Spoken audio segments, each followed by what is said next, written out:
I am International Master William Paschall. We are going to be playing 15 plus 2. It's what we call Mindful Monday. And longer classical challenges, so only 15 plus 2. If you guys do challenge me, I probably got some incorrect challenges. Nabil is challenging me to 8-3. Nabil. Well, let's write it down. That's only. Nabil, only 15 plus 2. If you re-challenge me to 15 plus 2, Nabil, I will keep you in the queue there for the next game. So we've got our usual tough customers here. Everyone's ratings going up, it seems like. World Losers kind of hanging out. But Mule Skinner and Constant Change seems like they've gone up a little bit. 15 plus 2, 15 plus 2, 15 plus 2. Nabil would be second if he joins the challenge list. No simul yesterday, guys. I didn't arrive home till after 7 p.m. Normally I'm doing my simuls on lichess on Sunday, starting at 6:30. And I had to travel quite a bit yesterday by car. So didn't get home in time for that. This week it should be good to go. We usually do a simul every Sunday at 6:30 p.m. Welcome everyone to the chat in Twitch. If you want to say hi there, feel free to greet me. I don't know if we're live. Yeah, Mule Skinner's there. All right. Good. Thank you, Mule Skinner. I know you guys are live in the Twitch chat there. And it felt weird not to do a Sunday simul. All right. World Loser, let's get started. He's very fast. Constant Change is very fast. 15 plus 2 feels like a long time control, but the increment is small. And honestly, you know, I feel like there's not a whole lot of difference between 5 minutes, 8 minutes, 15 minutes. I think as long as the time is less than 20 minutes, it's basically a fast game. Pi standards. What's up, guys? Constant Change. Constant Change, is that your highest rating you've gotten up to, like 2230? Or have you been higher before? Seems like you're improving. Morning. I can't see who that is. Little Penguin, I think. Mule Skinner says, not to brag, but I won a book-style OTB Grand Prix attack yesterday. World Loser seems like he's not here. Let's give him like another 45 seconds and then put him back in the list. Let's see if Nabil didn't re-challenge. Nabil, where are you? I declined Nabil's challenge because it was 8-3.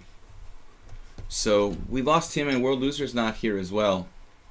Let's just, hold World Loser. We'll start with Mule Skinner. And Nabil again, World Loser can come back and challenge anytime they want. Yeah, Mule Skinner, you have a lot of experience with that kind of setup. It is dangerous to the uninitiated. Very, very dangerous if you fall into the teeth of the Grand Prix attack, as I know. Now I'm trying. Wow! I just had a crazy memory come back to me. I hadn't something I haven't remembered in like over 30 years. That's wild. I remember now, when I was a kid, something that hasn't come back once since it happened. I think I was around like 1700-ish, and I was a kid, maybe like 14 years old, and I played Hikaru Nakamura's stepfather, who's a 22 FIDE master basically, and he's a big fan, like you, Mule Skinner, of the Grand Prix attack. And something I just remembered that I never thought about since forever, let's get started, guys, is that I think I played Hikaru's dad when I was low rated, like 17 or 1800, and he beat me. It was a team championship, the U.S. Amateur Team Championship, probably like around 1987, and I completely blacked that game out of my mind. It was a Grand Prix attack, and I was thinking, the reason it came back in my memory was, I was thinking, like, when was the first time I faced the Grand Prix attack as an amateur? I must have lost, because it's very tricky and kind of difficult to play against if you don't really know the schemes. Later on, I got revenge against Sunil Waramatri. Actually, ironically, later as a master, as strong as an IM or 2500 US player, I beat Sunil pretty badly in a Grand Prix attack, so I got my revenge. You can have your eyes and ears. We've got no opponents here, guys. We got one guy who challenged the wrong challenge and didn't play. He didn't come back. Then we've got World Loser who showed up and didn't move. And now Mule Skinner, what are you doing? Mule Skinner was just here. He was talking in the stream. Come on now. What's up, guys? We've got no moves. There it is. All right. Yeah, Mule Skinner against d4, knight f3 type stuff. Why? No, he normally plays the Benko, right? So, yeah, actually, English opening stuff is not bad against Benko players. I mean, normally the Benko players have to make a decision what to play against the English knight f3. So, Mule Skinner likes the Benko. After knight f3, it's going to be hard to get a Benko. I mean, a lot of times they'll play like c5. I mean, they like a structure. Usually they like a structure that's similar to the Benko Benoni type of pawn structure.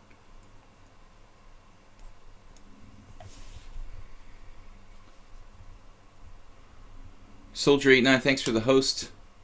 Freya Chess Queen, thanks for the host. So, yesterday I kind of agreed to a draw in a sort of tiny bit better position in my team championship game against an equal rated opponent because I thought that the other boards were doing really well. And then like everything fell apart. Like all the other boards started to not win winning positions, and in retrospect I feel really bad about offering a draw. And the advantage was even significant. I thought I was like equal, but the computer said I was slightly better. So I feel kind of stupid. Like I let everyone down. I really should have tried to win. But I didn't want to take any risks. Our team is very close to relegation. It's probably going to get relegated. We have just 2 matches left. And we need to like make up 4 points to catch the next team. It's going to be really hard to do. Alright, so let's take on c5. I mean, there's various ways we could play this position. But in particular, like Rubinstein had a lot of games in the Queen's Gambit accepted reversed that I liked. Once I did this against Kaidanov and I lost really badly, though. That sticks in your mind, you know, when you lose a bad game. I don't know, the memory has a funny way of dealing with stuff. Sometimes we'll kind of push it away, and sometimes we'll just like never forget it. I guess when I lose to really good players, I'll tend to remember those, and then when I lose to really bad players, like, we tend to repress the memory. Knight c6, that's an aggressive move. I mean, that's kind of like playing like you're white.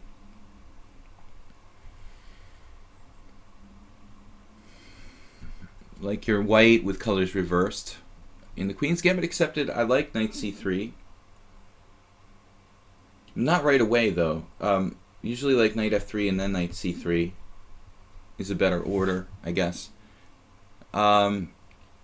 Like this is a reverse Queen's Gambit accepted.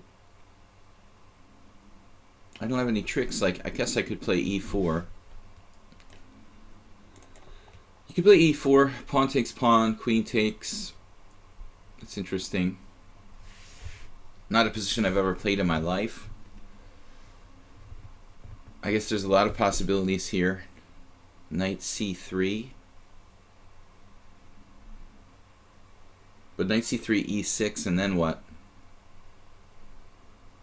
Then you'd have to play e4 anyway. Your knight would get kicked and have to move over to the king's side. c4 is a more natural move. And then he plays With c4, then he plays d4 here. I guess it's a reverse Queen's Gambit. I don't know any of the theory. That's a big problem. I don't play the Queen's Gambit Accepted. I did experiment with it in a few games in my life, but I never really played it regularly, so... Most people play quietly here, though. Knight c6, this is a very aggressive move. I would expect normally to see e6 most of the time. Maybe knight f6. But whatever. I guess there's a number of things we could do. We could play a6, or a3, that is. Alright, let's try it. Something very aggressive. Trying to hang on to our pawn. There's just a plethora of moves for white. I mean, e4, probably like c4, e4, e3, a3. Those are the best moves for white. Too old to play chess. Who is the best Bulgarian player?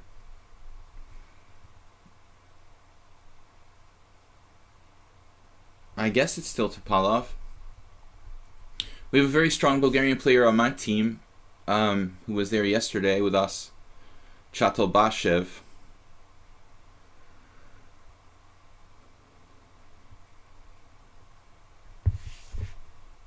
But he's only around like 2,600.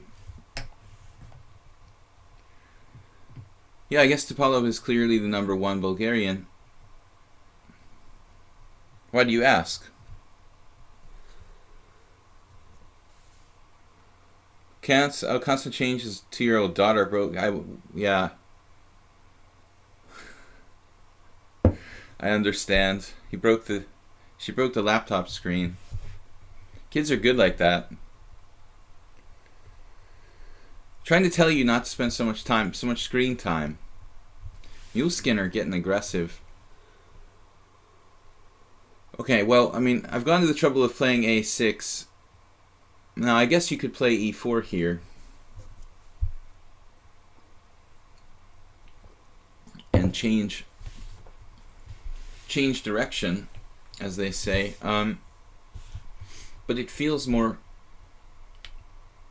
I mean, it just would seem more natural to play b4.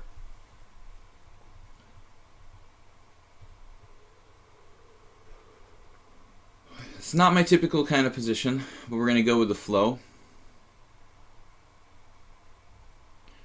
I mean, basically, you might ask, well, why would I play something I don't know? I think because I have played it on occasion, and because I don't think that Mule Skinner, being a Benko Gambit player, is necessarily going to be all that comfortable here either. I mean, in general, if both players are in kind of unfamiliar territory, it should favor the stronger player, I would think.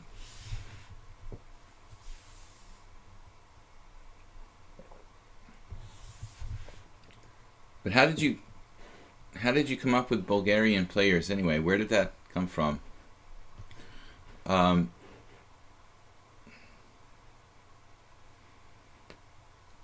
My team is in big trouble. We've got just 2 matches left, and making up 4 points just to catch up to the next team is going to be 4 points in 2 matches is 12 board matches. It's very, very hard to catch up.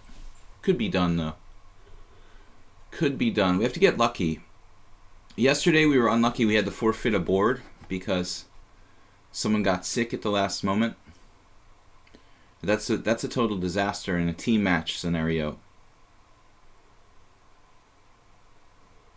They decided not to try to find a replacement in the last moment. Okay, this was a mouse slip. I'm going to ask for a take back here. It's like when I castle and I don't mean to. I click the rook, and then like 5 minutes later, after thinking and thinking and thinking, I touch the king. I touched my bishop and then like untouched it. And the computer needs to detect that, honestly, I think like it needs to not do that. Like if you're holding it and you put it on a square, that's touch move. But if you click the piece and then it's not like a human finger. I mean, come on. They've got to change that, because like I touch the piece and then like I think for 2 minutes, forget about it. and then click a square, and that's my move. That's ridiculous. Come on. I could just play b5, I guess.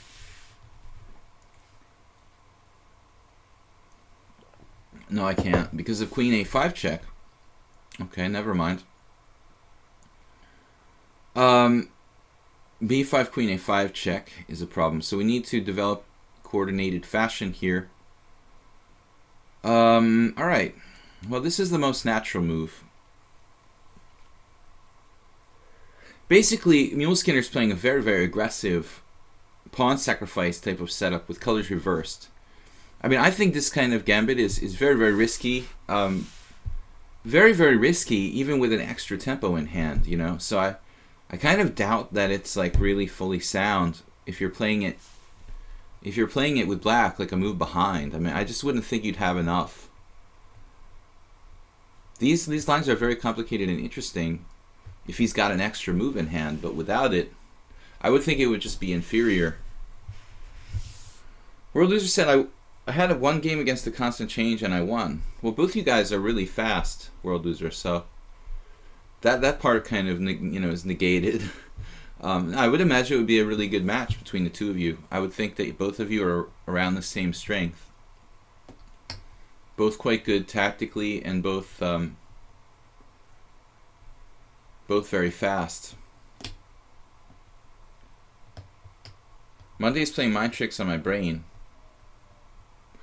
Protagon, yeah, okay, I was wondering, because he said he thought I was living in Bulgaria. No, I'm living in Hungary. Yeah, it just happens that we have a Bulgarian player on the chess team I'm playing on.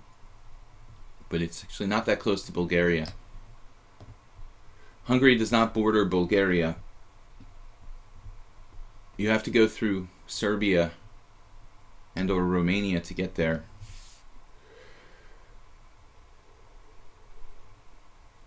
So bishop b2, putting pressure on e5. He really only has like two, three moves here. I'm not sure. I like d4 for black. That's one of the three I was thinking, but if black plays d4, I can play c3 and kind of just like explode his center.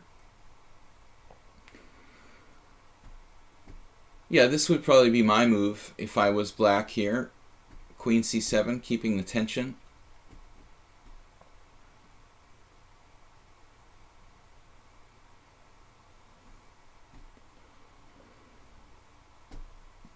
b5 is possible, but it's not the safest. It kind of lets my structure get loosen up. I was also thinking about e4, e3 as a pawn sacrifice. All right, so I guess e3 is the standard move hereabouts. Try to keep a fluid and flexible pawn chain. I mean, ultimately, White's plan would probably be to play c4.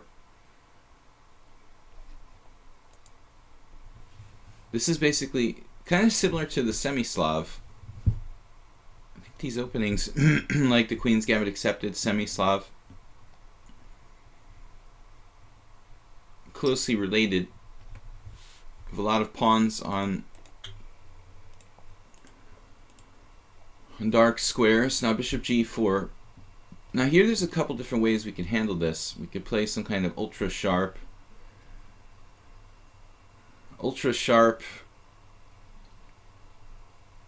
semi-Slav style move like knight d2, e4, h3, bishop h5, g4, which is complicated and interesting. Or we could just break the pin with bishop e2, which I really think is simpler. And I guess simpler is better when you don't have too much time.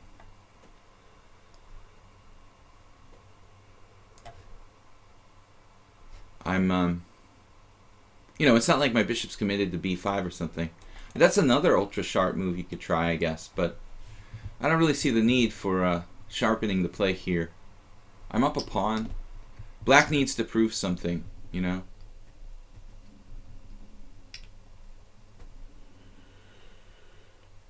World Loser said, I had one game against Constant Change and won. We played a 10-minute game. My record on lichess and classical change is also over 2,300. Your record, yeah. Your high score.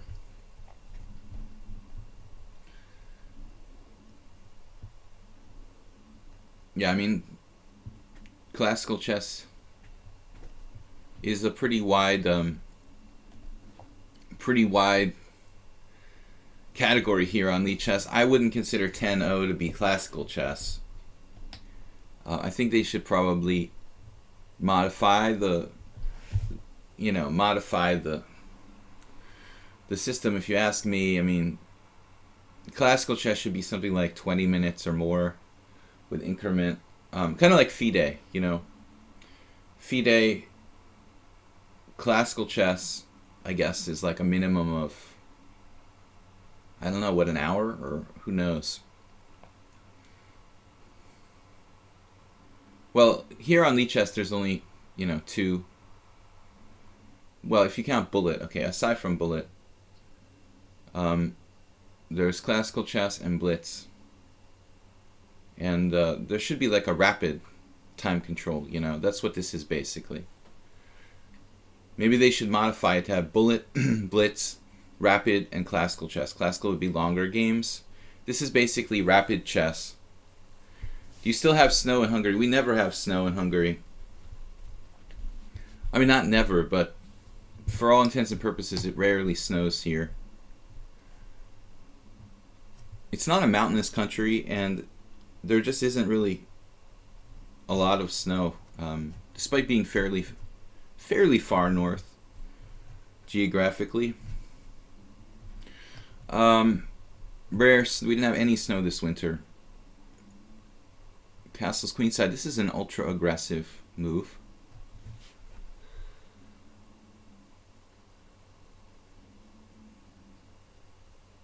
Now I'm not sure what to do. Guess we'll just develop.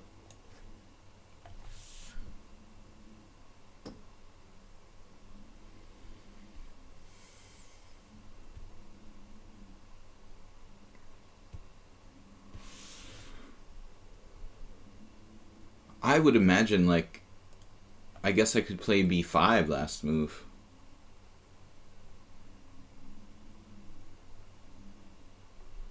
I guess there are still tricks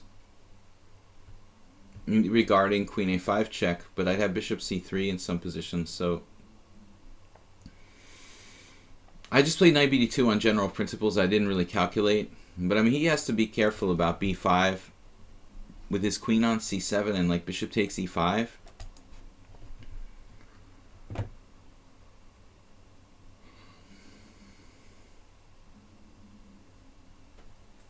This is a little bit unpleasant. Knight takes d4.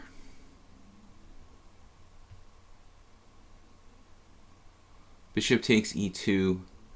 Knight takes e2. Knight e4. Unfortunately, if I take on d4, he has e4. That seems to be his idea.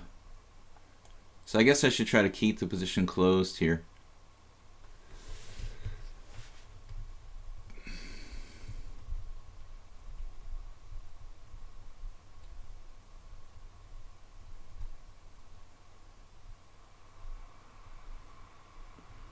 This changes the structure pretty radically.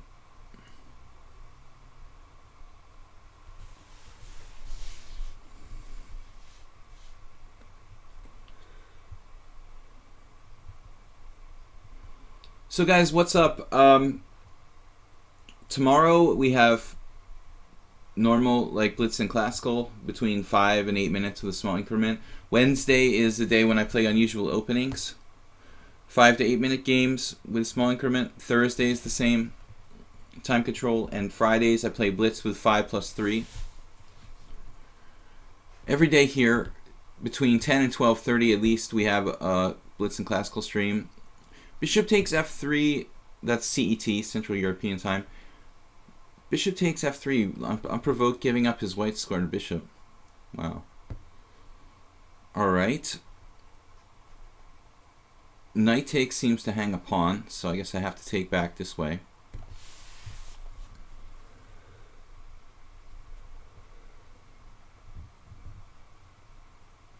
And then he goes berserk. Positionally berserk with g5.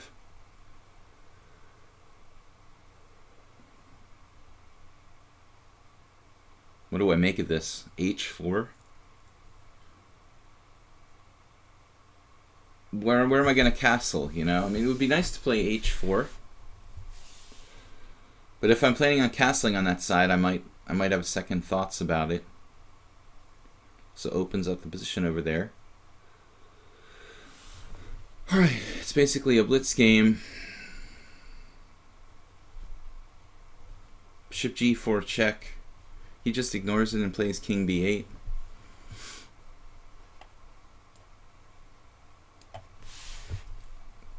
This is good for my pawn structure.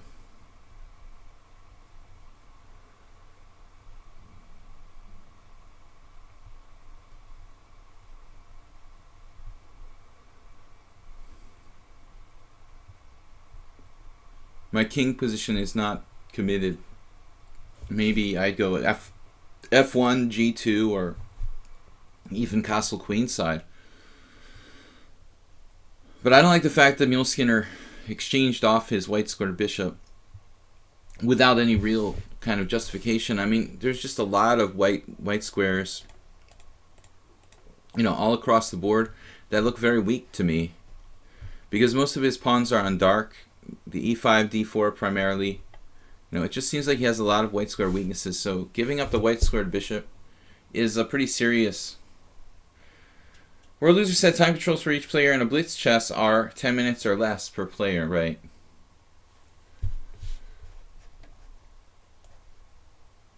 So therefore, 10-0, 10 minutes or less. So 10-0 would be like the longest blitz game. Technically. Rapid chess game are more than 10 minutes. Bishop e7. Okay. Is rook h3, is there any reason to play rook h3 rather than rook h1, for example?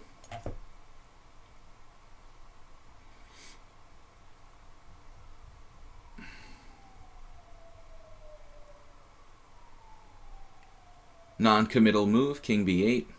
What about my queen here? My queen and my king.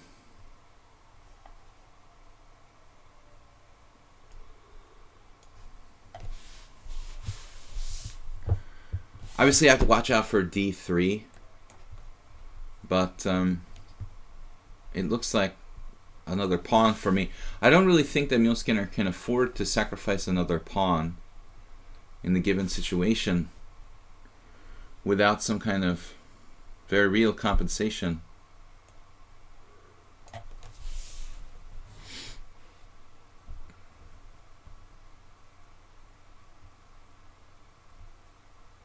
Technically, c4 might look like a better square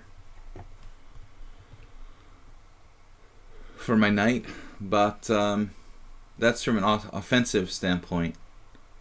I was thinking of actually like using it as a blockader on d3. He just doesn't have any compensation realistically for the sacrificed pawn.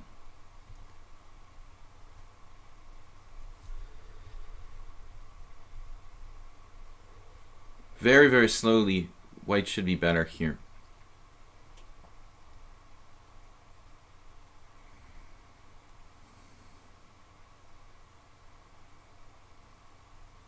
The only question is about my king position. I'm very torn between castling queenside and trying to keep the king on the king side. To be perfectly honest.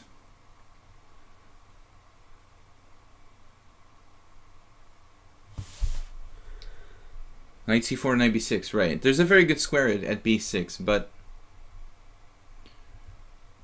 my only interest here is really, you know, not an offense, but consolidating my extra pawn and just winning. I have very strong Bishops in the endgame, probably better pawn structure, pawn up. Better pawn structure in the sense that I realize I have doubled pawns, but I have 2 pawn islands and he has 3. This is an Isolani over here, which is very weak in the long run. We don't have that kind of weakness in our pawn structure, although we do have doubled pawns. Our doubled pawns can be exchanged off fairly easily. Our doubled pawn. Actually, a doubled pawn, exchanging it off now is an option.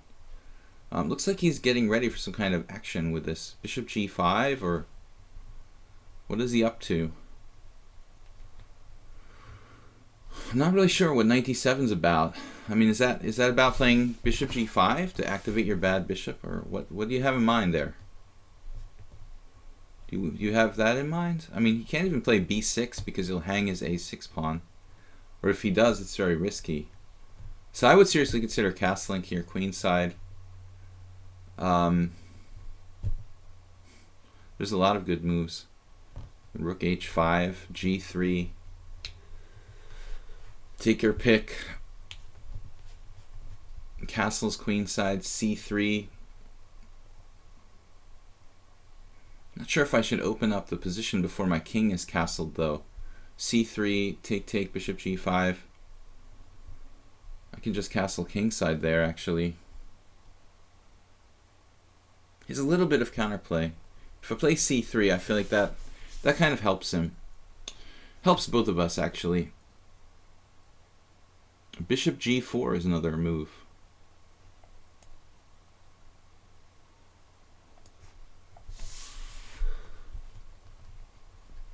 Improving my bad bishop.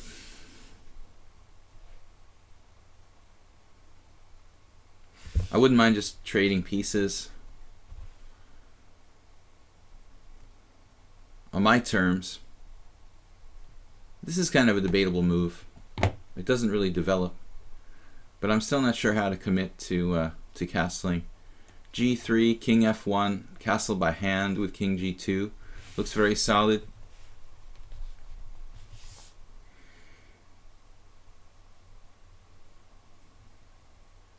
I can always play c3 later. I don't need to rush with that right now. If rook g8, g3.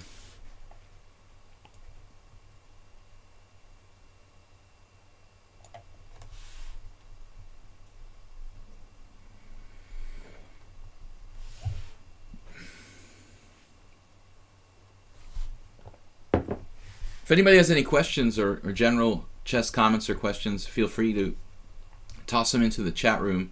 Because we are playing longer games, we have a little bit more time for speculation and chat here. Railbird80, haven't seen you in a while. We never did get Nabil back. Challenged us earlier, but disappeared. I don't think he understood, or maybe he just didn't have time to play a 15+2 game. Challenged me to 8-3. This is what I was anticipating when black played knight d7, bishop g5 to try to activate. And dark squared bishop. You know, now maybe c3 since he's left the area. He's left the area of the d file.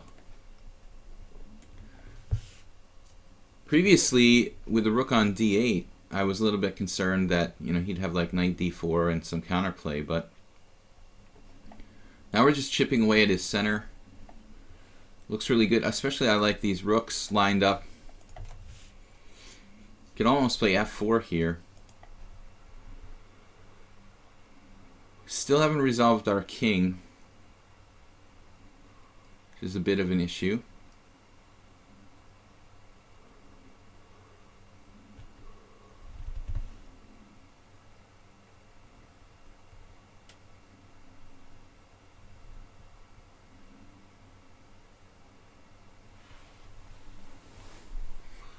Oh no.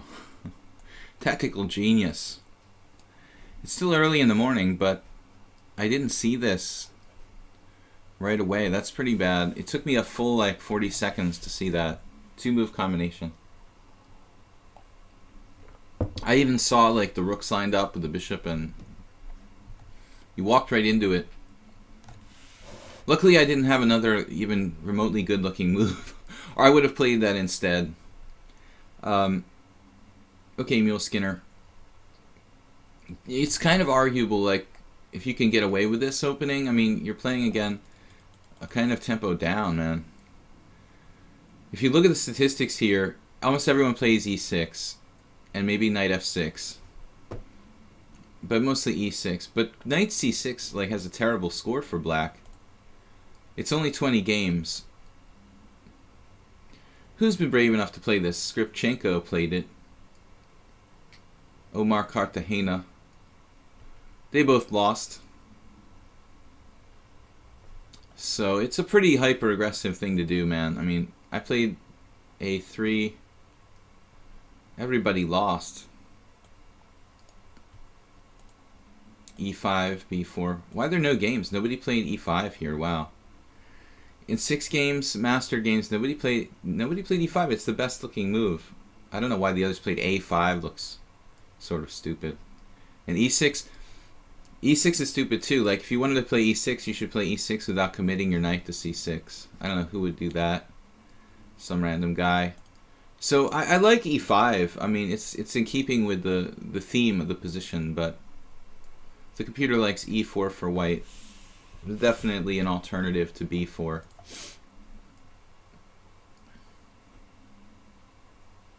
Yeah, now the game would be very complicated after e4. That's what I expected. Knight f6, bishop e2. Still, you can try e4, maybe even e4, e3 as a gambit. That's what the computer wants to go for. e4, I guess knight d4. How about e3? This is the same opening exists with colors reversed. You can try this. I'd probably play f3 here. That's standard Queen's Gambit accepted type of position. White should be better. Alright, guys. So, complicated position. Let's go on to our next challenge. Constant change. World loser, you'll play next. I forgot that you were next in the list, but got disconnected. Thought about a5s. A5s, it doesn't make sense, man. I mean, you play this ultra aggressive move with knight c6 and then a5. Why? You know. You could just play like e6 instead. Get your pawn back. I don't think that a5 makes all that much sense. The way you played is natural. I think you're just asking too much, you know, to play that opening with colors reversed. Okay, so constant change. What are we going to do here? We've been playing the Caro-Kann against him a lot. We'll see if play the Borg defense. The Monday Blues. Sparky880 says, what do you think is the strongest opener? Well, hypothetically, I mean, it's hard to argue with Fischer, who said that like e4 is best by test, because e4 opens up, you know, more potential for the pieces than any other move. See, when you play e4, your bishop has like maximum ability, queen has maximum ability. So I think that it's not that much better than other first moves, but one could make a theoretical argument for e4 being, well, at least the most active move. If it's not the best, it's the most active. It can't be any worse than the other moves, and it certainly leads to more active games. So last time we had an interesting game here where he played into the same variation we had once before. But Constant Change has a kind of strange queen move he made. This much is all basically forced. There's some permutations and little variations you can make. Like here, white can play bishop d2 or bishop f4.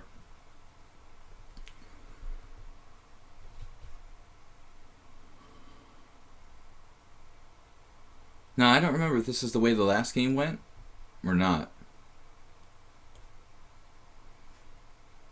By the way, this is very trendy. Bishop b4 check. The way I'm playing is like an older, more standard way, playing the position. So with my queen on c7, I've been using a lot of plans based on playing like a5 early, but I don't really think that's as good with the queen on c7. So we're going to revert to pretty standard type of position here. I guess this was our game, the last game we played in the same line. King b1, bishop d6, knight e4, knight takes e4, queen takes e4, knight f6. No, that's not right, because that actually isn't right. The last game involved bishop d6. No bishop b6, because my bishop was still on f8, and when he played knight e4, I traded and played knight f6, and he played queen h4. And I remember that I could play bishop e7, attacking his queen, so I would never consider moving my bishop back from d6 to e7. Therefore, this position is slightly different. I mean, this has got to be just like absolutely one of the old main lines in this system. You like playing Nigel Short's system of advanced Caro-Kann for the white piece as well, Railbird 80. I think that's come to become like almost the main line, probably the main line of the advanced variation.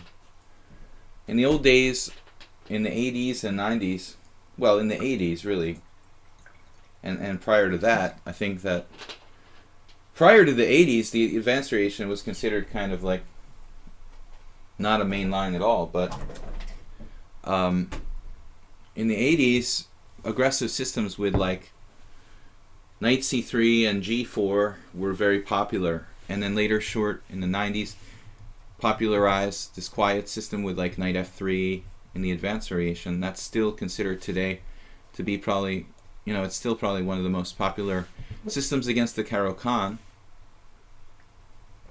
White has a space advantage. Okay, so now I would imagine that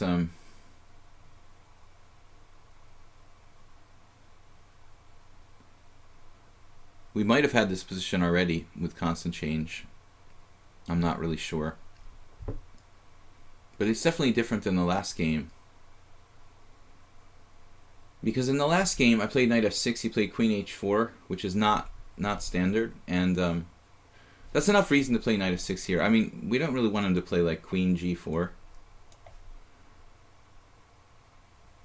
The normal squares to the queen are d3 and e2, where it stays in the center. This is like a strange obsession that constant change has with putting his queen on h4. But I think in reality, he didn't really have a great position last game.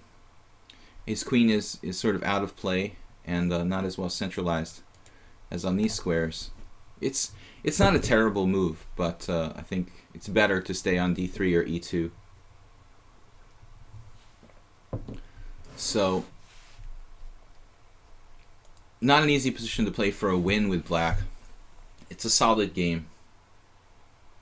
But I think that castling kingside's kind of against the grain here for black. I mean, it looks like white has attacking chances with g4, g5, bishop takes h6.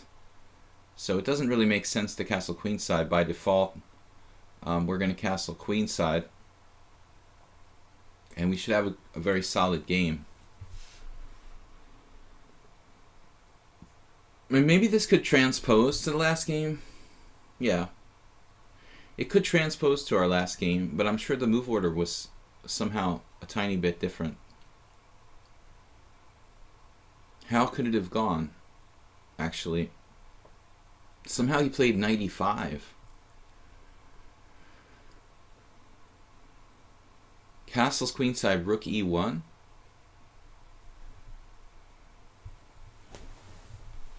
c5, c3.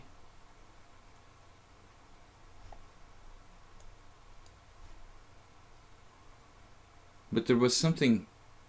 The bishop was still on f8 because I played rook d5 very early. That was a controversial move in the last game. I don't know if he listens to my stream, but he instantaneously played the move I suggested. White's trying to establish a knight on e5.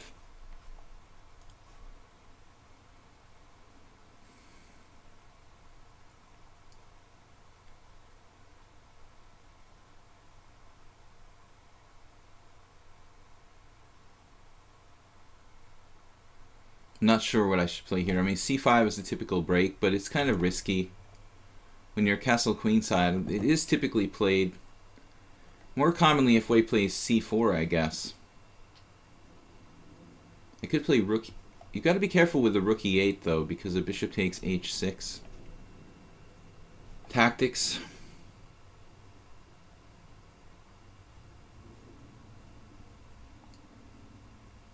King b8.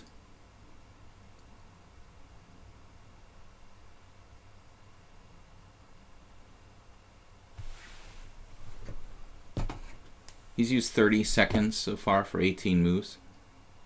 It's pretty interesting. He's also up to 22:31. I don't know if that's his highest rating. It seems like his blitz is going up too.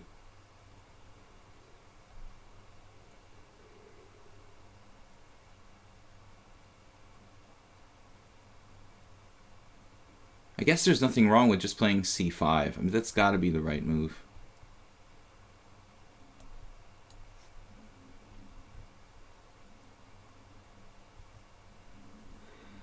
I can recapture either way with the queen or with the bishop.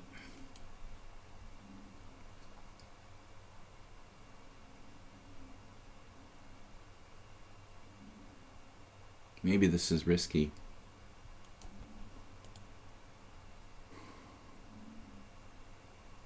I should probably wait till he plays c4 to do this, but I don't know what else to do, honestly. I feel like black's kind of restricted.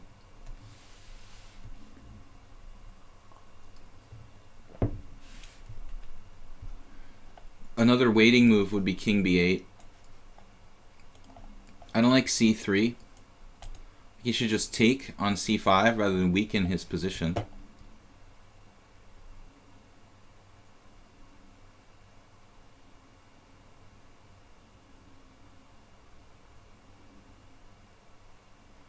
If I take on d4, he takes how?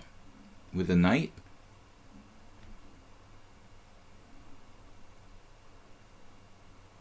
It's like a c3, it looks like a c3 Sicilian or something.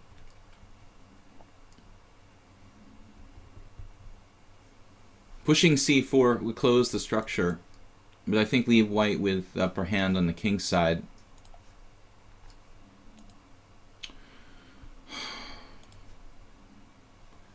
This was not intended to be a move.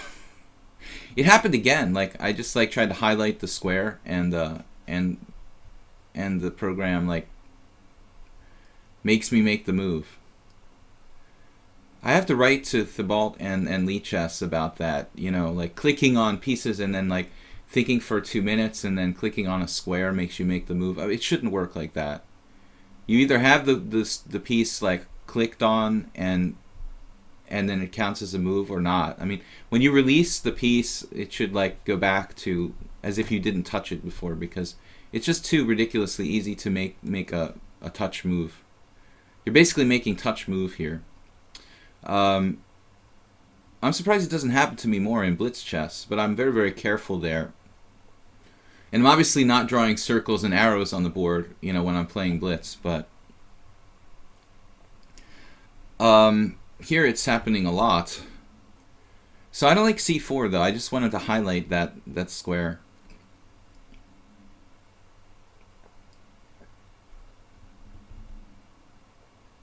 I'm thinking about king b8, but you know, you have to keep in mind that there's always this bishop f4 skewering your king and queen there.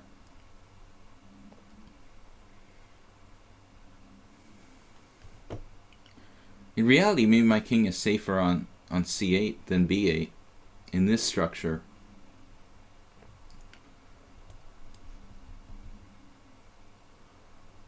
We'll see how he recaptures. I mean, obviously, there are 3 possible recaptures. Queen takes is probably bad on account of bishop c5 and takes here.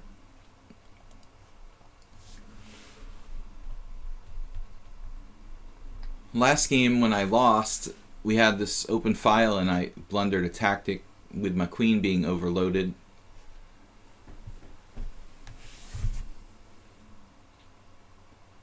You can disable click move in the settings, I think, says Longadoc. Yeah.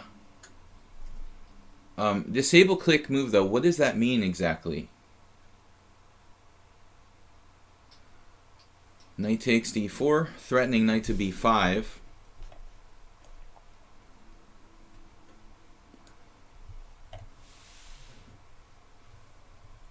So just dragging instead of clicking. Is that what you're talking about? Yeah, that's what I should do because I'm only interested in dragging pieces. We'll try to check that out in the settings.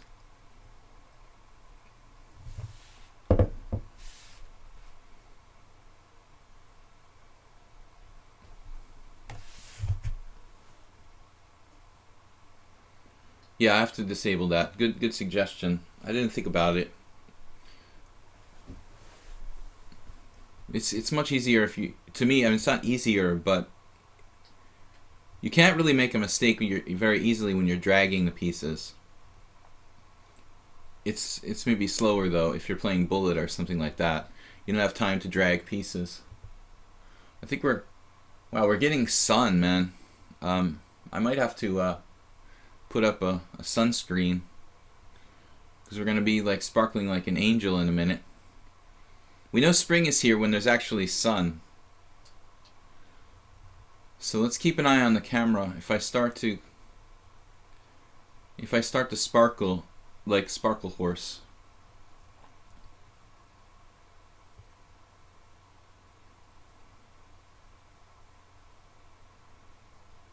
You guys are blinded by the light. Let me know.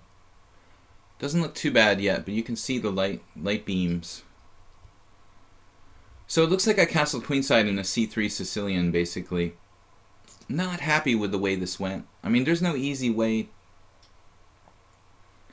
to equalize by force in the Caro-Kann classical variation, but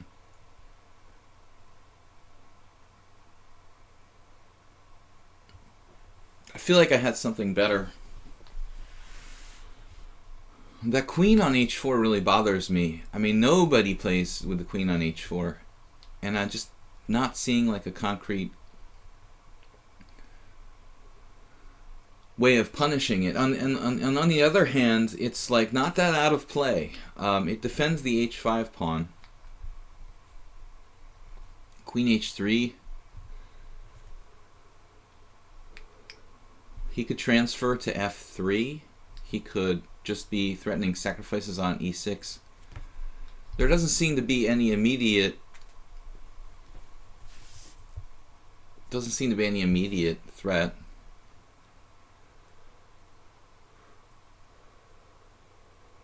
Okay, bishop f4 looks like sensible move. His knight is pretty strong.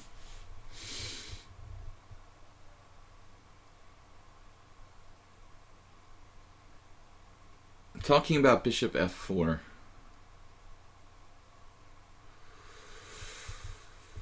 He does have rook takes e6 too.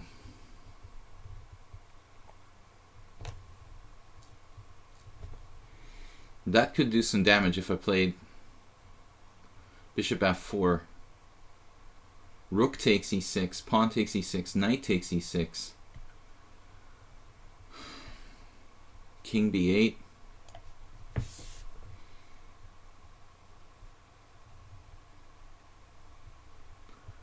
This is to sidestep rook takes e6 and maybe knight takes e6 at some point. I was kind of not sure about bishop f4 anyway. I mean, my bishop's a pretty good piece, honestly. Offensively and defensively. I'm not that happy about trading it off.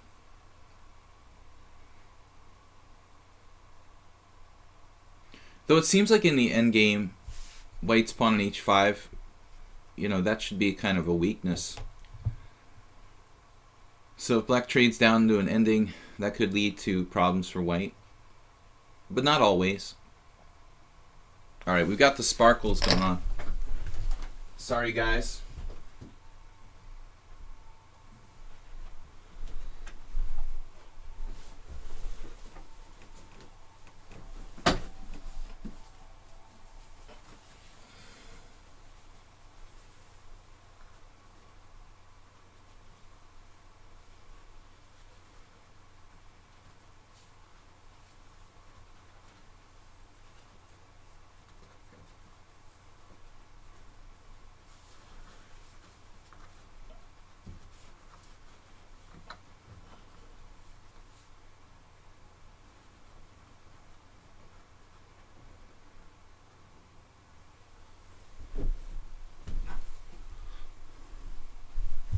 Had to kind of jerry-rig the screen on the window because the screw is loose and it comes out very easily. If you hear a loud flapping sound, that's because the shade on the window like busted loose. Yeah, now bishop f4, trading pieces, seems like a practical move. We've sidestepped the tactic rook takes e6, which would have been on last move.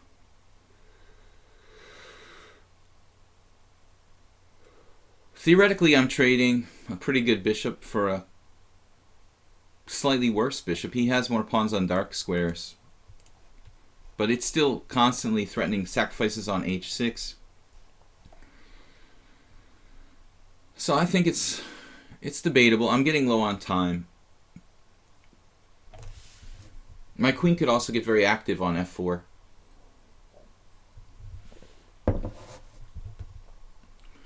Knight e6 now. Knight e6 now, he's simply sacrificing two pieces for a piece for two pawns. He doesn't have anything there. So no, I don't think so.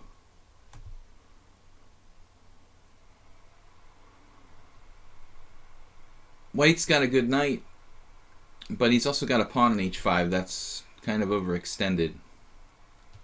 So I don't know who you like better here. But it looks fairly solid for black, despite my king being maybe a tiny bit more open than white's, though he's played c3. I didn't like his move c3. Played that quickly, but why c3? Why not just take on c5 here? In fact, I think my c5 might even be a mistake, because my king's just too open. I guess I should just sit tight, maybe play king b8. Wait for him to play maybe c4 before committing to that. Yeah, this is not a bad move. Queen f3. Getting his queen back in the game, but the problem is how to recapture on c1. His rook is going to get dragged off the file. That's not really good.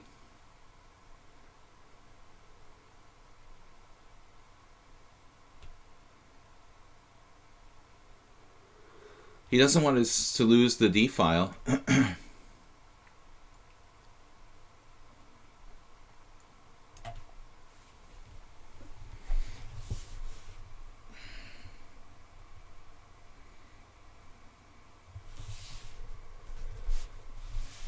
This piece does tend to be a real disability in this line for black. Very hard to get that king's rook in the game. Sometimes he has to go to f8, sometimes e8 and crawl into the game, e8, e7. But here we're at least getting it active. I think black's at least equal here. Minimum equal. No. Blue Crow, welcome. Queen d7. I like my queen guarding the dark squares.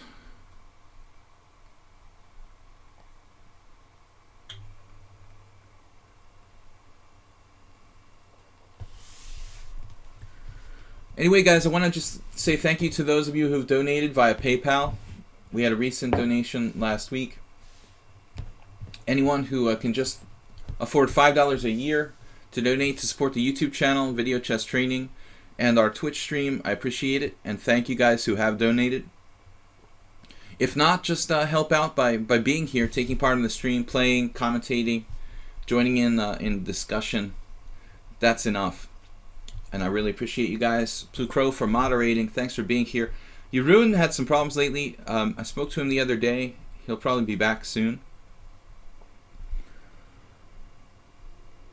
But he was chatting with me in messages, so he's still around. It's our normal moderator. Alright, we clicked the rook on h8, so that will probably be our next move. We could pre-move, but I don't think I want to do that. The problem is the h5 pawn is hanging. And he may be worried about losing that pawn. rook g5 almost wins a pawn. Obviously has rook g1 there.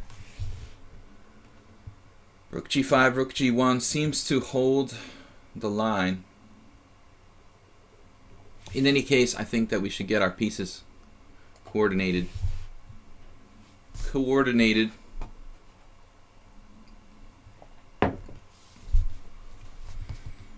And then we could consider maybe rook g5. What then, though? Like rook g5, rook g1?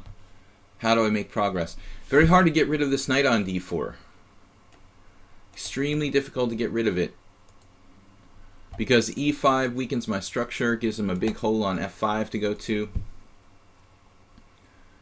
That knight is a monster defensively for white. Plugging up the d file, basically.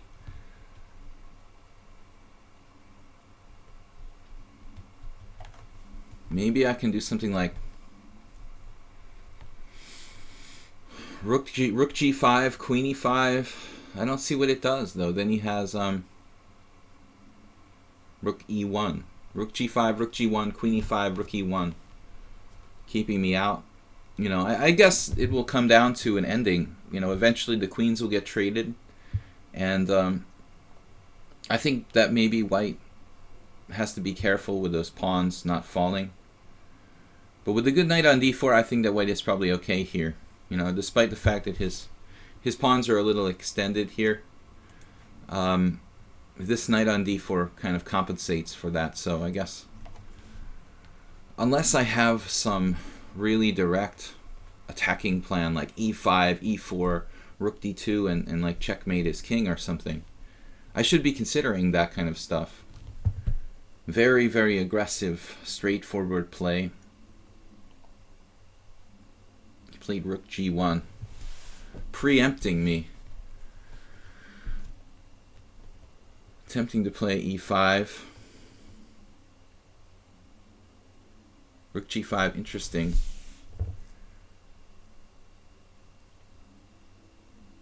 Looks kind of unnatural, and I'm also running out of time. So what to do? What about my knight? Can my knight be improved? Not easy to do, but it could. Knight e8, knight d6, knight c4.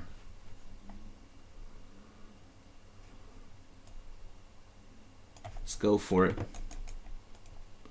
We're getting low on time. Try to coordinate all the pieces, these guys. We're going to coordinate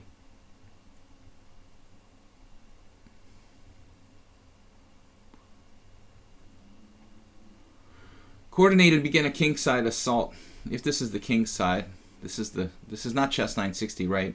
But it's very hard to define the king's side. Knight e8 is a little bit abstract. I'm taking pressure off these pawns.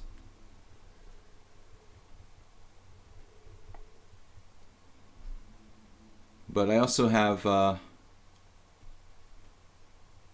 an idea of like knight d6, knight b5, maybe just trading off that strong knight.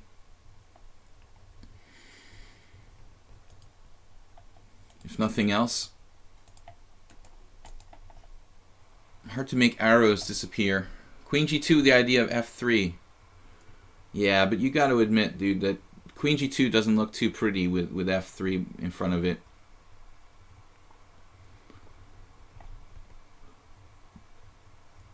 It's not really good for the placement of the pieces. I mean, the f3 might make his pawn chain a little more solid. But I don't think his pieces would be very well placed after queen g2, f3.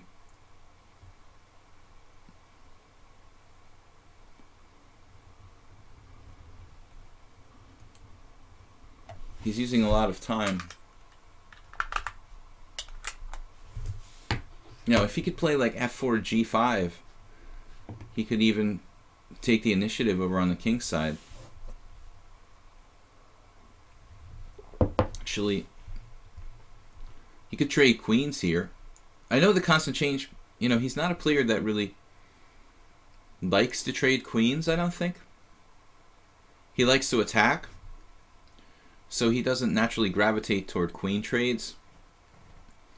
But this is a position where it might not be a bad idea. I could potentially have some threats on his king. Now here we go with like, okay, rook takes e6 doesn't work, or does it? It does work. Again, there's like knight d6, rook takes e6, pawn takes e6, knight takes e6. That's pretty perverse. Pretty perverse.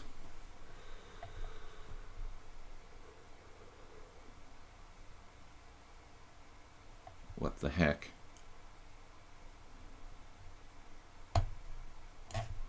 Alright, man. I don't like this rook takes e6 nonsense. It's starting to piss me off. It's unbelievable. Like, if I play knight d6, which is my idea, he has rook d6 there. Like, nice tactic to find. And if rook takes d4, pawn takes, attacking my queen, discovered attack along the c file. Play queen e3. What's this secret move? Right.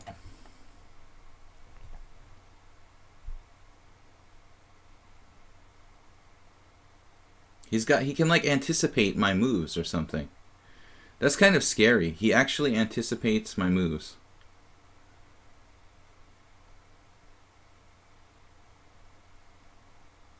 I played a little too passively here. I'm not playing rook g8. No way. I'm playing rook g8. But he's anticipating my moves. He anticipated, let's see, king takes or knight takes. King takes. Now f4, but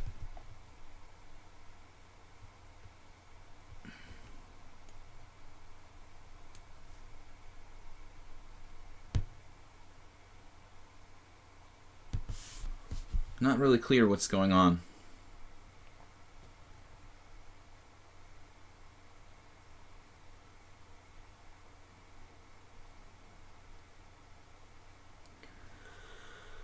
I just don't know what to do. Practically back to where we were, you know? It's unbelievable. An exchange sacrifice on d4 is not going to happen today.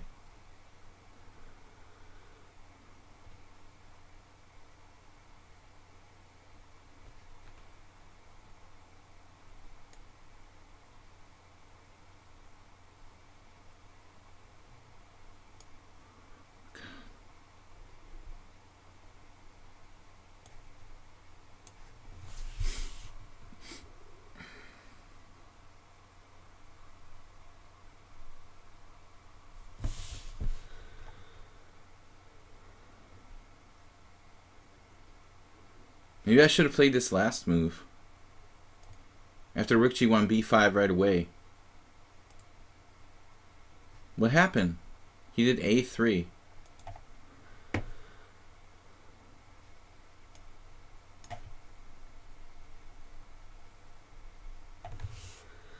Trying to undermine his knight on d4.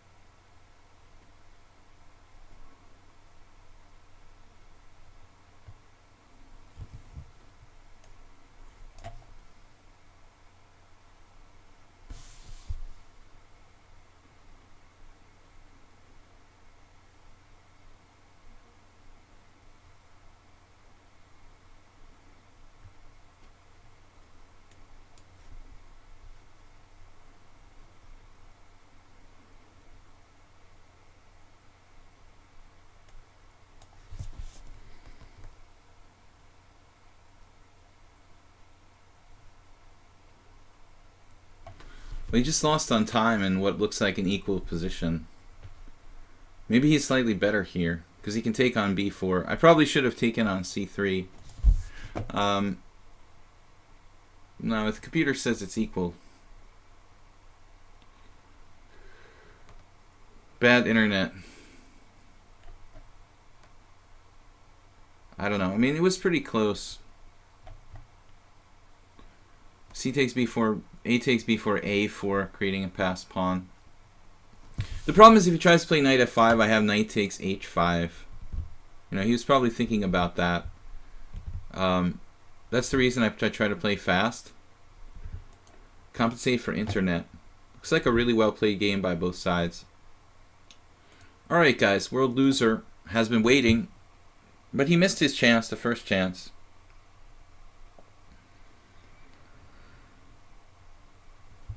Well, it seems like he did a good job of anticipating my plans, and I got a little bit passive toward the end there, but it was still probably equal.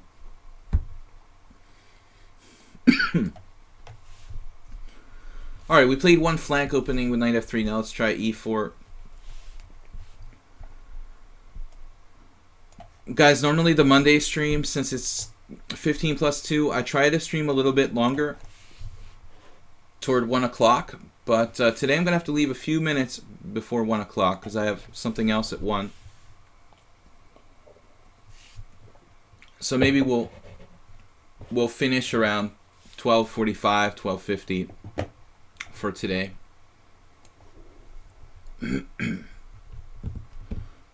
Okay, Najdorf. We must have played this before. I've played this against everyone. It's my only really... It's the only line against the Najdorf I know pretty well. So I'm a little bit limited in what I can play against the Najdorf. I've experimented with some of their lines like 6f4, but I've never played them in serious tournament games. So I guess against World Loser we had a game in this line last week.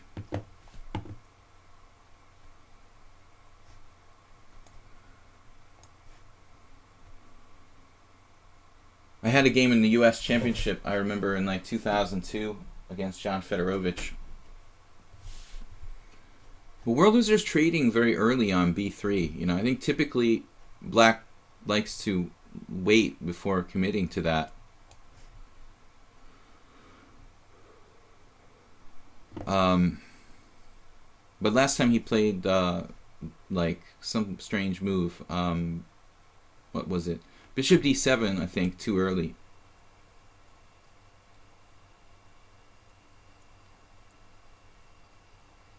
I mean, White should consider e5 here. Actually drops my knight on d4, so it's no good. We can't play that until we develop the rest of our pieces. You know, now this is playable for White. I'm not even sure if it's good, but it becomes an idea. I recapture with the a pawn to open the rook on the a file, create tactical threats of knight b5 sometimes. But on the other hand, sometimes the c file can backfire for White, and he gets pressure on that c2 pawn. Now here, again, he's allowing knight b5.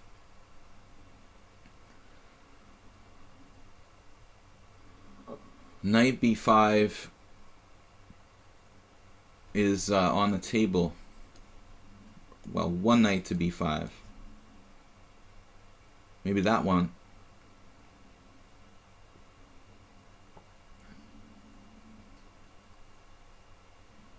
Some question about if it does anything.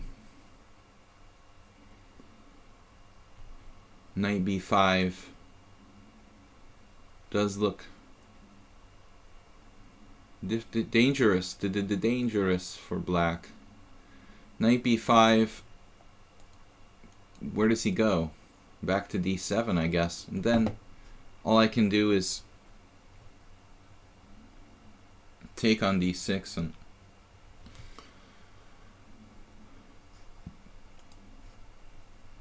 it looks kind of illusory.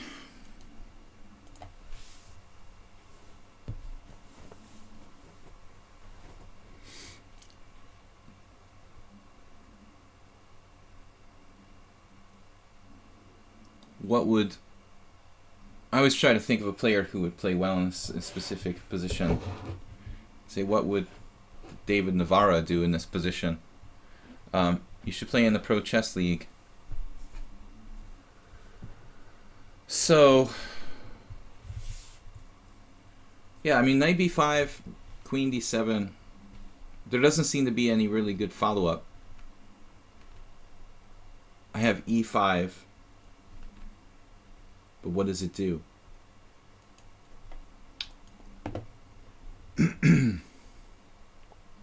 We can just develop routinely here. I mean, maybe the other knight, you know, makes some sense, but there he has even more options, like queen c6, for example. However, we would have some tricks, like e5.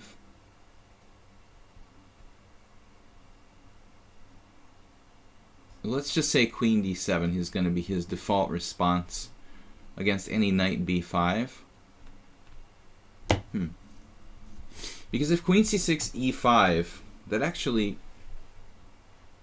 looks kind of dangerous for black. What about what about queen b8? Maybe we should think about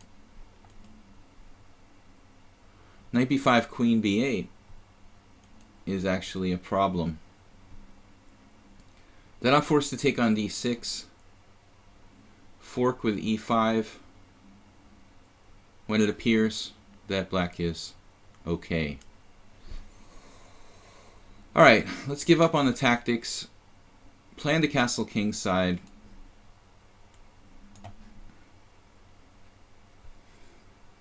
Now,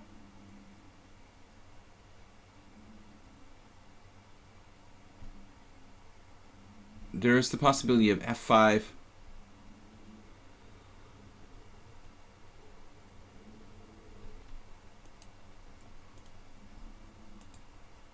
Or e5, depending on the situation. I've never really been able to play a lot of games where you do like g4, g5, but that is possible. I mean, g4, g5 might be a legitimate way of playing this position.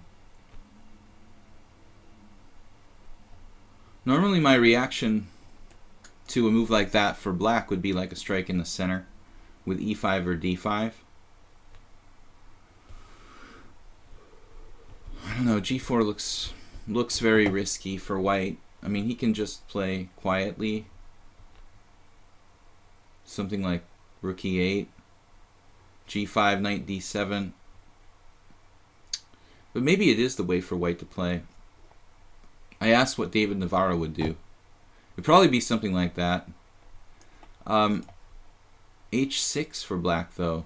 That's a little worrying. Like, what do I do after h6?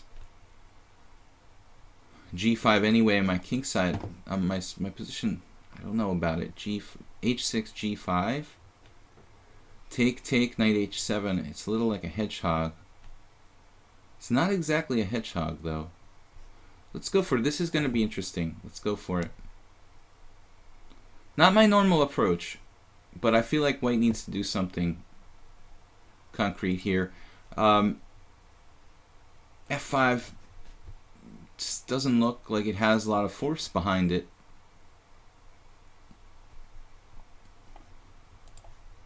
Well, he did e5.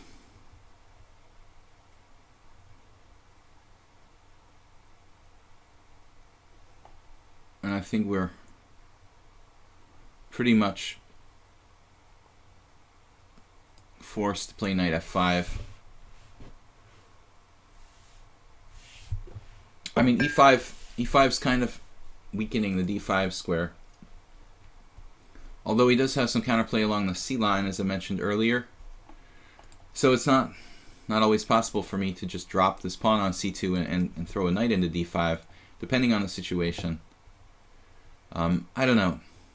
e5, it's kind of double-edged. Immediate solution, but at the same time,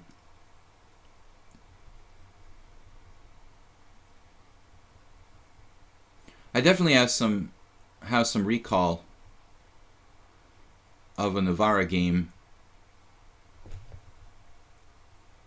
in a similar position. Big question might be which way I'm going to recapture if he decides to take this guy. You know, and I think that both recaptures are interesting for white.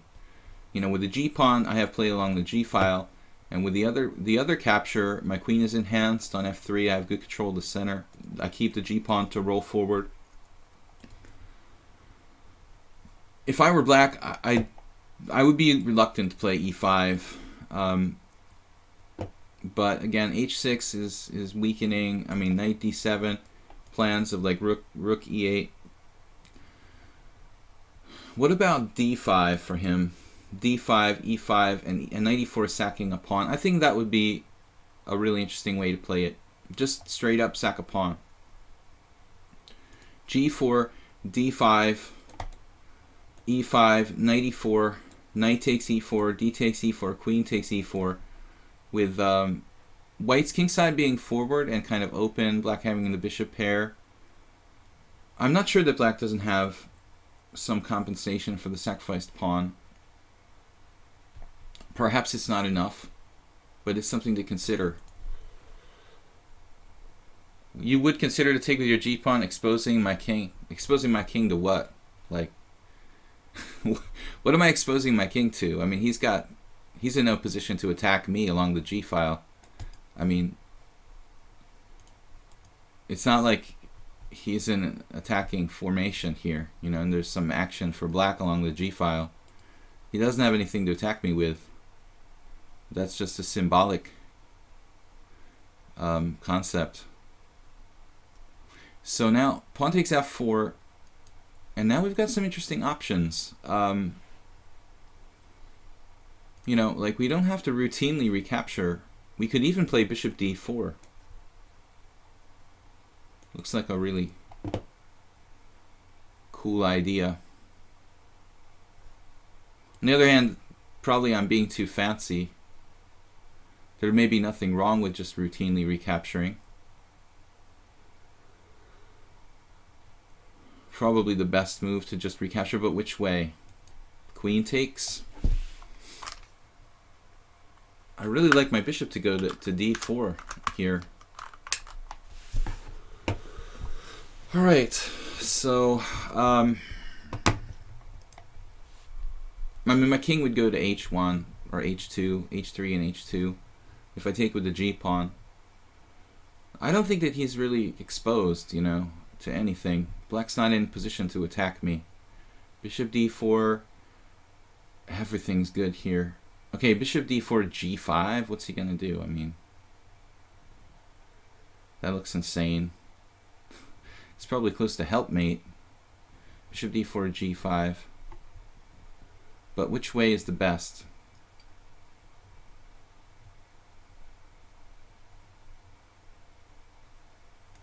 I'm going to take with the queen. I think it's difficult to decide which recapture is best here. I'd really like my bishop to go to d4.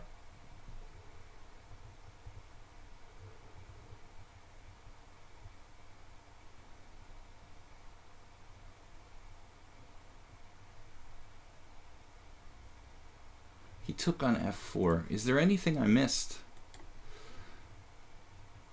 Yeah, it ultimately probably doesn't make all that much difference which way I recapture. We have very good control of the center.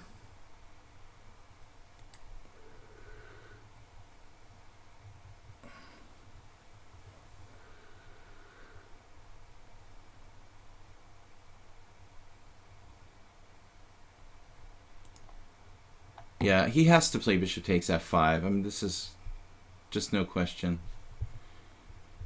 Now the question is taking with which way? The g-file looks very dangerous for black to me. It looks like pretty much I don't have any attack on that file here. I mean, I really think this looks good. I could be wrong. but the g file looks like I should have some serious threats.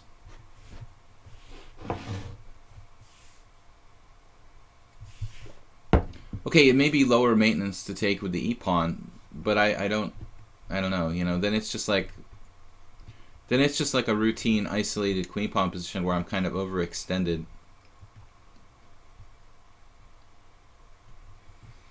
I think we play for an attack on his king here. The f pawn gives us a very big space advantage, and he's going to get checkmated on the g file a large percentage of the time.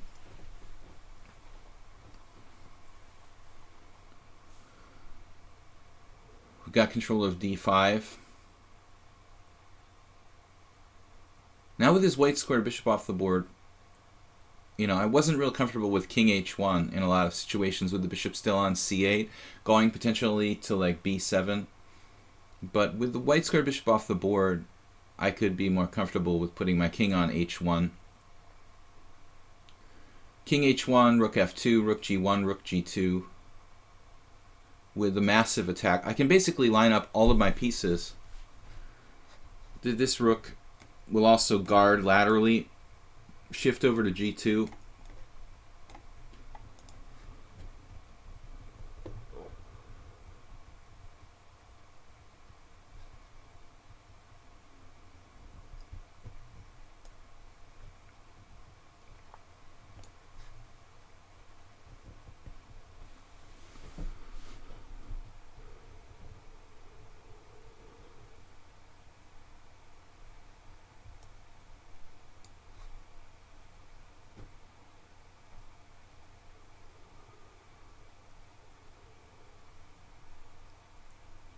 If his knight ever moves, we have just a gigantic knight coming to d5.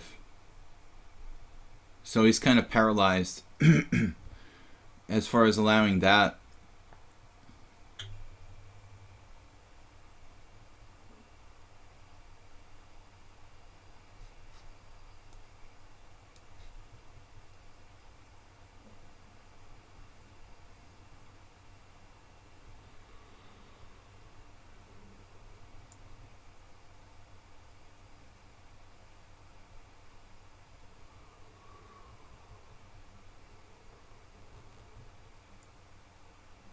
But it's possible he still has some defenses here. Yeah, this move is slightly irritating.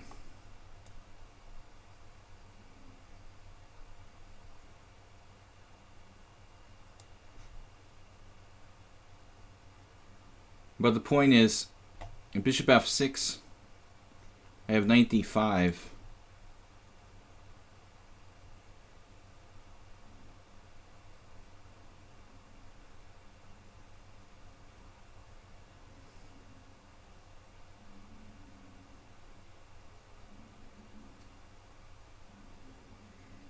White is better, but not necessarily winning.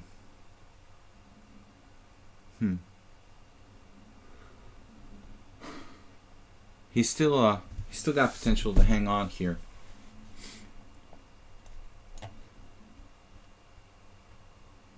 Oh, I just dropped a piece with check. All right. Oh well, that's not good. Good game, man. I got excited and didn't see it was check. Alright, well, that was stupid. But he's defended very well. Blundered a piece, we had plenty of time. I just completely didn't see it. So, do as I say, not as I do, and take your time. Bishop f6, it didn't occur to me this was hanging with check. I saw it literally 1 second before he played it. Knight to d5 is not possible, so I have to probably change my last move. After knight h5, I have to play something like queen d2 instead of queen f3.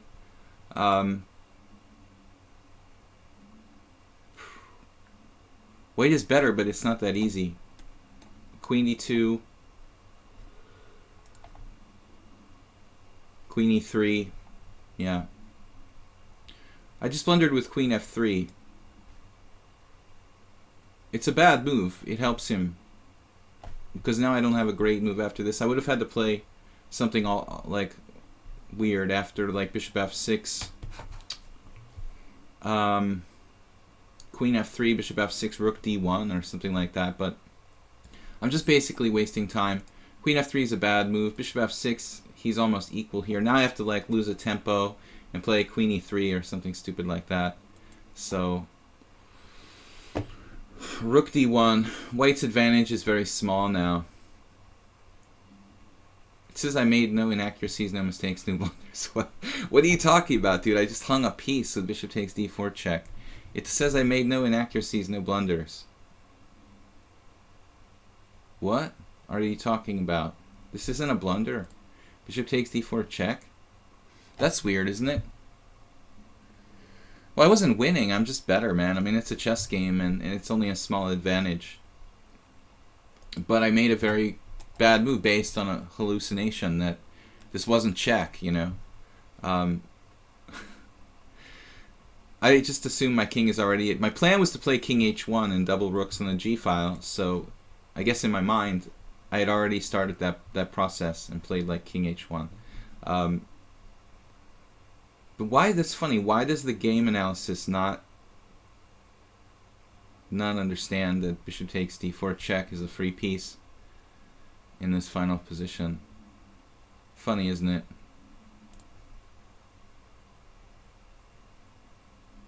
Huh? Is there something I missed here? Oh my god, I resigned at an equal position. That's the second time I've done that recently. Wow.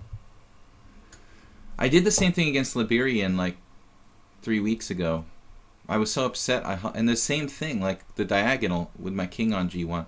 I lost a piece. I could have trapped his queen, and I just resigned. But I'm not even losing here. This is ridiculous. Like king h1, he has to move the queen, and I take on h5. I was just so upset, you know. This pawn is probably fairly irrelevant. The pawn on b2. So, all right, guys. I was just very disturbed. I miscalculated and dropped a piece with check.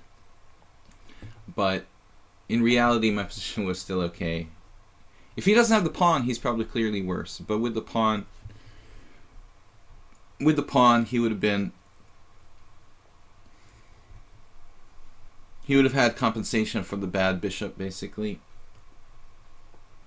I don't know. In a practical game, I don't know who's better here, but... Sorry for resigning, guys. I just got very angry with myself for dropping a piece with check. The one against Liberian was where you had a tough to see queen trap after he took the piece, yeah. I just don't like dropping pieces like en prise without seeing it, you know. So, obviously I would probably not resign in a tournament game. Alright, anyway, let's play another game, Schnoofy. So d4 against Ghost Mind. Tends to play some crazy openings. Once I thought I was wrong, but I was mistaken. Perfect game, the only blunder was... I mean, the only blunder, but it said I made no mistakes. But I did make a mistake, right? The mistake was playing queen f3 instead of a move that defends the d4 square. So, I'm also not sure what the best recapture was on f4. There's some questions there. I'd like to look at that position after the stream. Maybe I'll take a look. Against Ghost Mind, I like to play the anti-Dutch. I mean, normally, when you're playing any kind of d4 opening, you don't like to block your c-pawn with the knight. The c-pawn is usually a very important part of your position as far as controlling the center. But against the Dutch, where you're striving to play for e4 in this anti-Dutch, kind of like essentially trying to turn it into an e4 game, if you can get it in, a good e4 game, and Ghost Mind let me do it. Typically, black plays here one of two moves, either knight f6 or d5. And then there are those people who... You will get guys who play e6 occasionally rather than d6, but I think this is a bad setup for black. The best he can do here is to play the, like, whatever it is, some kind of Philidor. Philidor should be attempted for black here. So instead of taking, I think probably e5, looks like the best try. This is like a really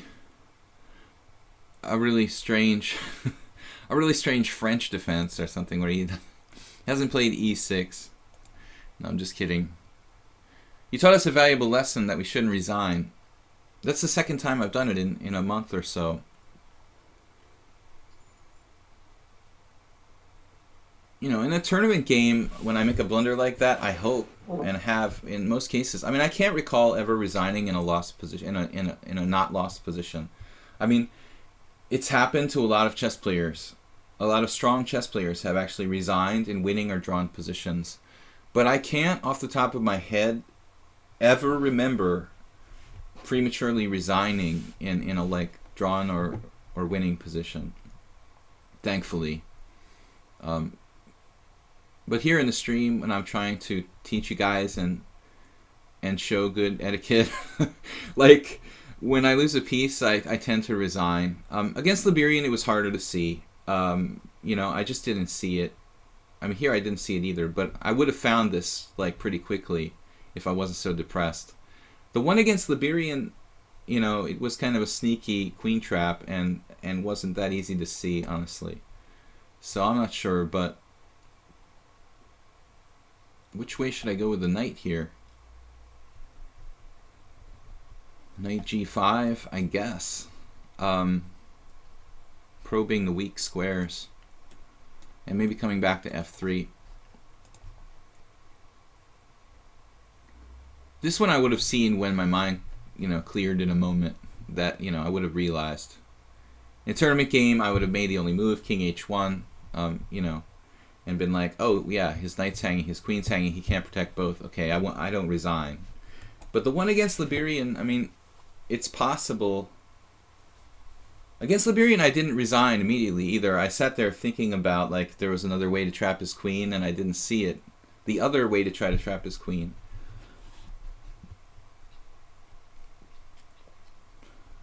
But I was more angry with myself for not playing the previous better move, you know, which would have been queen e3 or queen e2 instead of queen f3. The whole thing was based on the fact that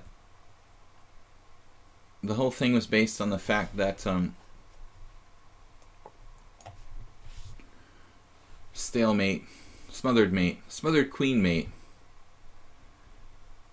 The whole thing was based on the fact that you know, I didn't see that d4 capture was with check.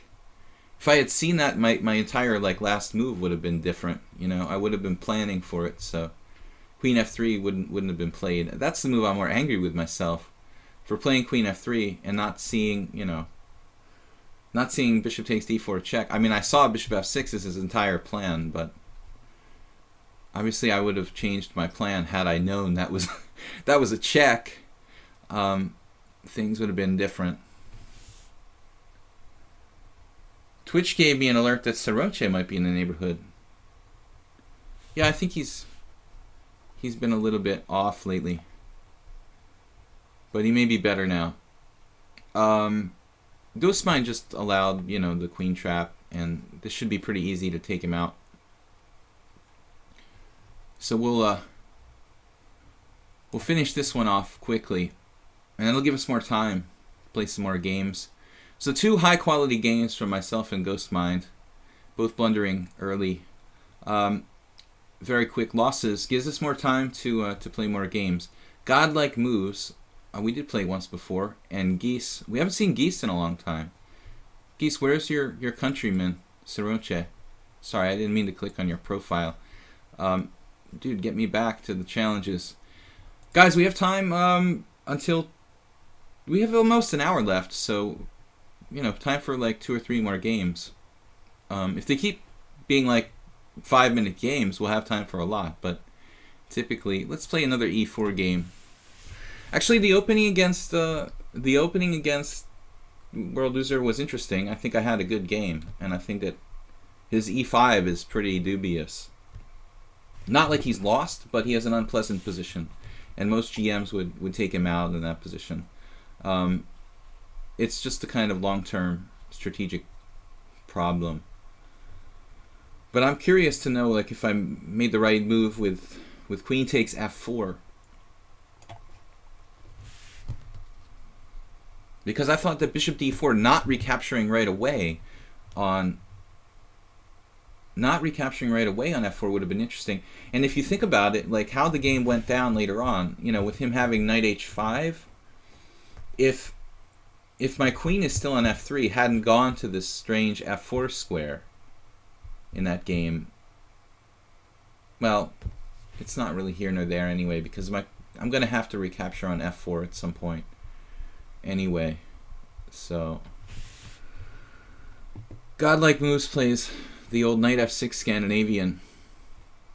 I was talking to my teammate Zoltan Varga, a grandmaster who previously was like around 2600, and he's now kind of fallen down, but he was talking about the Alekhine's defense, Caro-Kann, and we were talking about openings, and yesterday on the car ride to our team tournament, and Zoltan was saying how he thinks that like the Scandinavian with queen d8 is probably pretty good, as good as anything basically, you know. And I guess he's right. I don't like knight f6 Scandinavian anymore. I used to play it a lot myself, but objectively, I think it's inferior to the normal Scandinavian. It's tricky and fine. There are a lot of fun gambits, and I used to play it a lot, but I think I did myself a disservice because I struggled in a lot of games against weaker players, so I could have probably... I didn't surprise them, basically, and I just got a kind of bad position and had to fight for draws against 2300s, 2200s, 2100s, in games where I could have probably just outplayed them in normal openings. So when an opening loses its surprise value, I think it's time to stop playing it like this. G6. Now I can play c4. We would probably transpose to a Panov Caro-Kann if I do c4.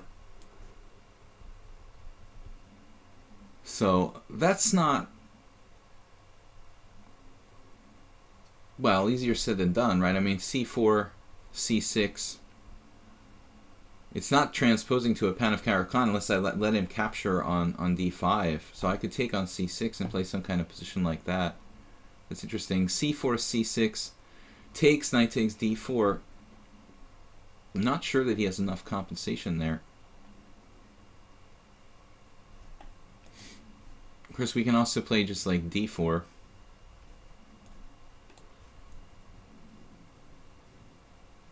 I had a similar tournament game where my knight was on h6 not that many years ago.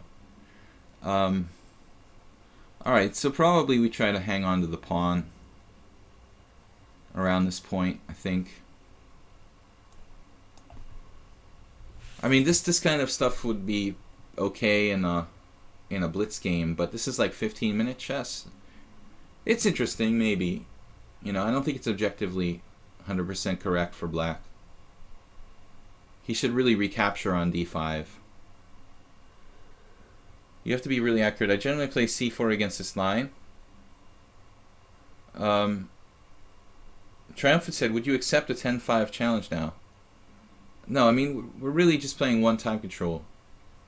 I mean, it just makes it too complicated if I start making exceptions for like one player. And then people get confused about the time control and stuff. So it's better not that we don't vary the time control.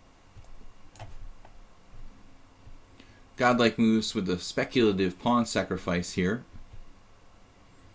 I imagine there's some compensation, and the white has to be accurate in this position. But it shouldn't be enough. You know, I mean, like in the Icelandic gambit or whatever. Maybe I made a mistake here. Probably not. In the Icelandic gambit, oftentimes black castles queenside. I'm not sure that fits with bishop g7, castling queenside. I mean, he could still try it.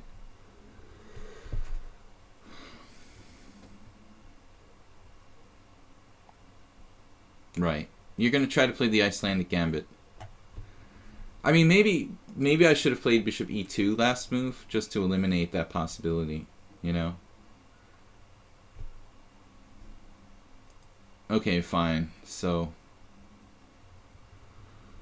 there's some possibilities here now. Bishop e2. Right.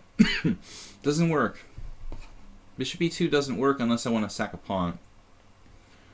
Bishop takes c4, queen a4 check b5. So I guess I should play bishop e3.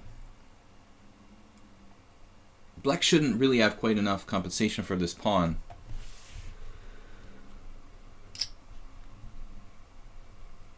Knight g4, godlike moves. We don't know much about this guy. It's playing a lot of bullet blitz around 1700, a little bit higher in classical. Knight g4 is logical.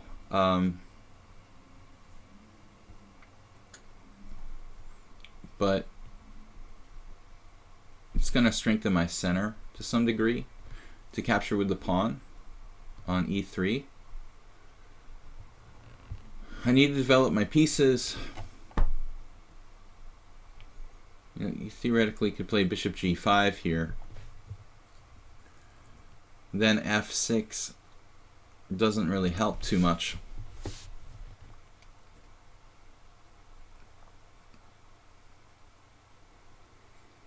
And queen d2. Do I need my queen on d2?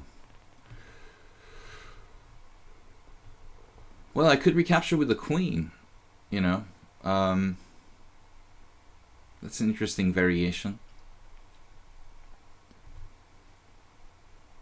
But in that instance, there is this possibility, the standard Icelandic stuff here.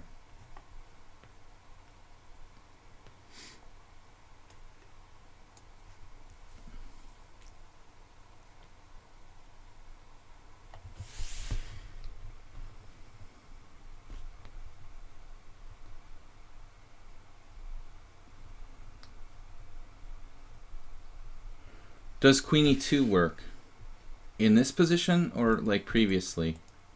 Right, queen e2 is interesting.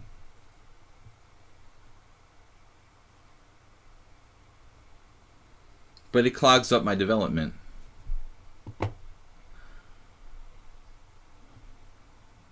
But it might be a good move. Because after this, what does he play? He can't play bishop takes c4. And I'm threatening d5. So maybe Railbird is right. You know, this particular position looks like queen e2 castles d5. You know, I don't know how much compensation he has for a piece there. That's the question. Can he find some kind of piece sacrifice? He's looks like he has offered another piece sacrifice here. Whoa. With like d5, castles queenside. Yeah, it looks like some sort of trap. d5, castles queenside.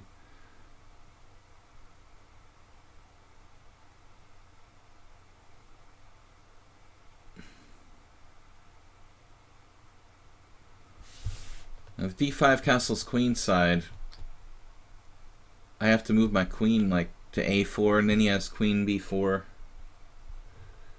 That's the variation that's probably critical. But maybe I have queen b3. Wait a second. d5, castles queenside, queen b3. Then he has knight a5, queen a4. We could try to win a piece, but he's going to have all sorts of compensation. d5, castles queenside, queen b3. In the meantime, he has moves like knight takes e3, f takes e. Just looks like I'm walking into a minefield, you know, like you wouldn't want to play this position against a computer. You wouldn't play this computer against a position. I'm getting a little dyslexic. Not a variation to play with an engine or something, where you're giving it all sorts of tactical possibilities. Hopefully godlike moves as a human. Then we have a chance here. I mean, I didn't do anything fundamentally wrong. There's no way that white is worse in this position. I would bet like any amount of money, you know, that white can't be worse here. But it's possible that he has enough compensation. The way I played it. So, knight c6, castles, queen a4. d5 is risky. I mean, it seems safer to castle. The problem is he's going to have compensation no matter what I do.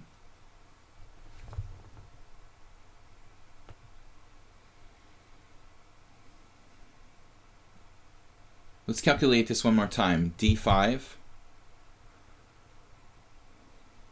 Let's say for argument's sake, knight takes e3. F takes e. Castles queenside. Queen b3.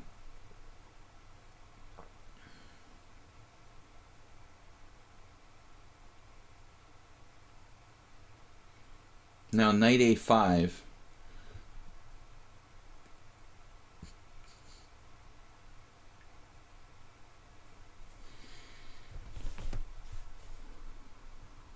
Knight a5, where to move my queen?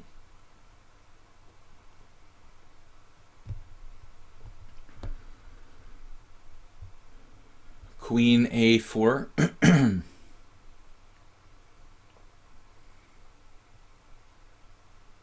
then like bishop d7, queen takes a5, queen takes e3. With two raking bishops, all of his pieces like ultra active.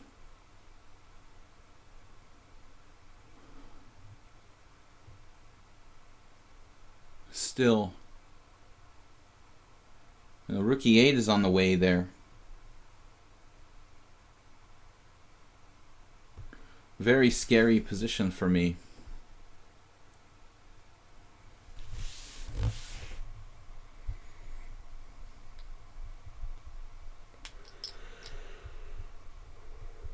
Right, but okay.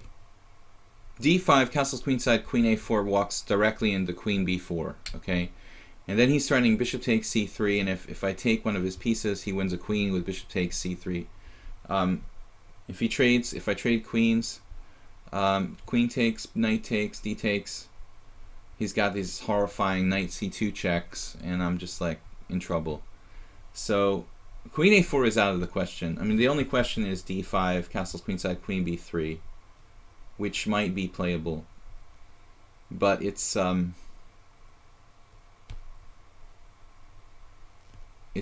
knight a5, and then he's got various moves after knight a5.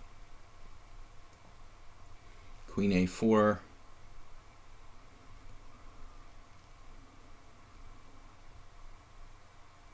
It's like a minefield. I'm just going to castle kingside. d5 is just too dangerous. We'll see afterwards in the post-mortem, but you know, I mean, at this point I see too many specters there. After d5, I'm not developing, and I'm just giving him all sorts of tactical possibilities against my uncastled king. All of his pieces are active. It's just not like a very dangerous practical decision to play d5, I think. if I had an hour to think about it, you know, and analyze all the possibilities down to like 15 move variations or something, you know, I mean, I could probably work it out, but it just looks too dangerous to me.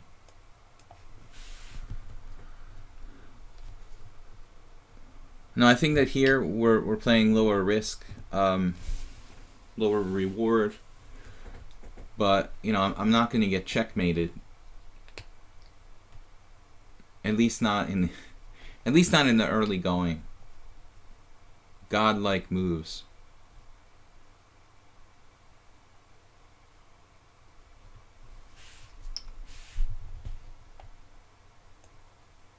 I mean, I don't know. If this is a known line, I've never seen it before. I have played similar type of stuff myself though, so I have a certain amount of respect for it. C4 E6.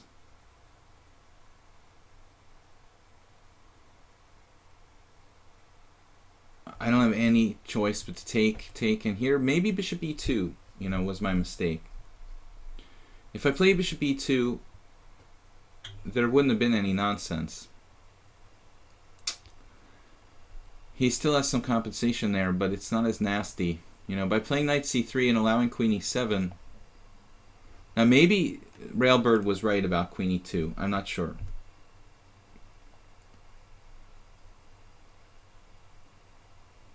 On the other hand, maybe black could play something like C6 and just hang out. Alright guys, well we're getting in really big time pressure here. Played bishop G4. It looks like a mistake. He's trying to pressure D4, but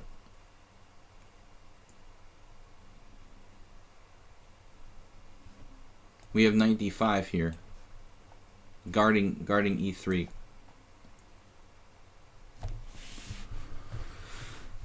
So we avoided the worst of the danger. And then I think we have knight G5 type of ideas, trading pieces maybe.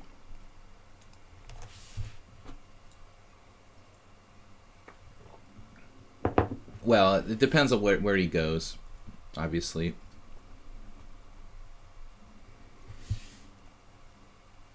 But I think bishop G4 is some sort of inaccuracy. Now we have knight G5. That may in fact be a stupid move. I'm not sure.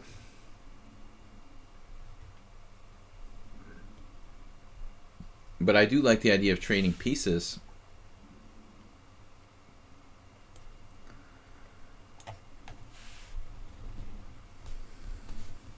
I think queen D8, you know, was less active, but it would have ruled this out. Of course, I could still try to trade pieces with something like knight D2.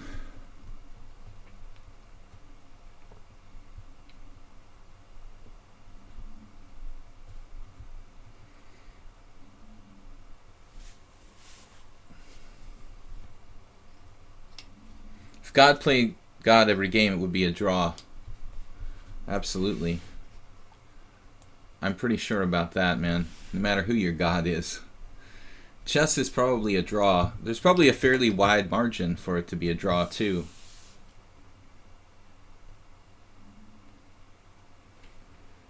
And now we need to consolidate. He has a little bit of compensazione. A little bit. What about knight f6 check?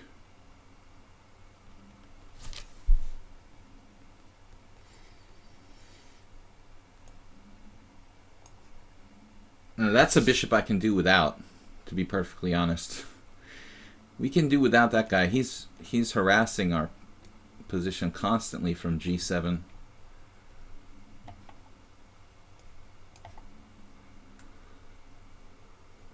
Can put pressure on the F file. I mean, knight takes D4 doesn't work. He may have some other tactic that I overlooked, but I don't know. His king side's kind of weak. So guys, we'll have time for another game or two after this. The stream, I usually make it a little bit longer than my normal stream. We're here every Monday to Friday, streaming at least from 10 to 12:30. Okay, so h6, that's a little disturbing. But maybe not. Knight f6, knight e4, sorry. Knight e4. Knight e4 is interesting. What does it do?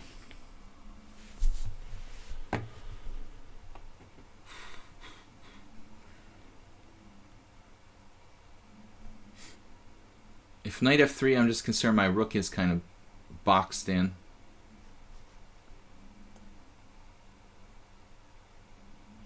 There could be a problem with knight e4.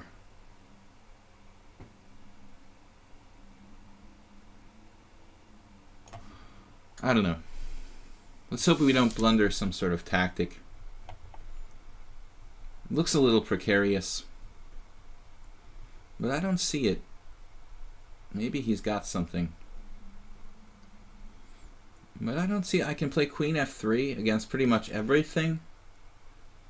And we're going to just try to like triple on the f line. Keep the f6 rook protected. Not allow f5. And bring the knight back to c3, ultimately into d5. He's hitting my knight. This is a slight problem. This is a slight problem. All right.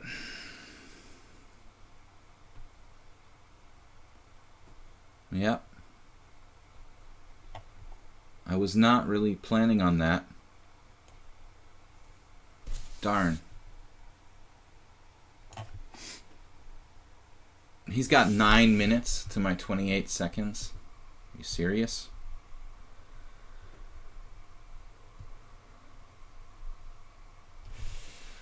Oh man. What's going on here? Knight back to f6? Oh, it doesn't work. Are you serious?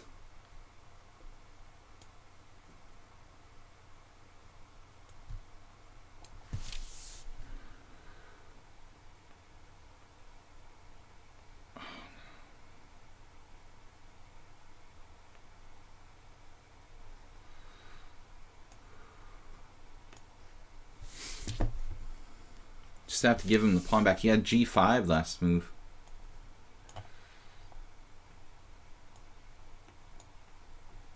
He's playing for the clock.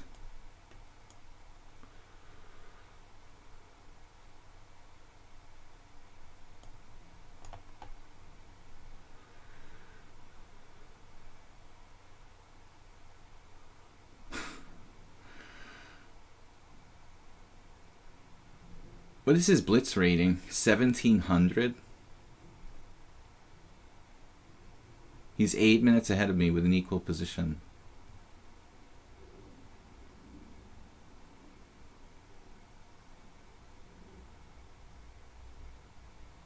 It's pretty impressive, dude. But I was winning. I made a terrible oversight. With rook f4, I guess. Actually, after king g7, I could have just played knight g3. I'm an idiot. Knight c3, I mean. Okay, he has f5 there. It's still not that clear. He has some compensation.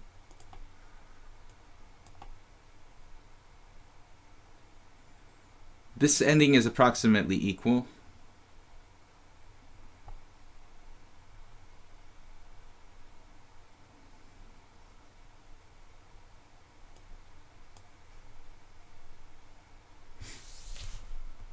I think that black played too fast.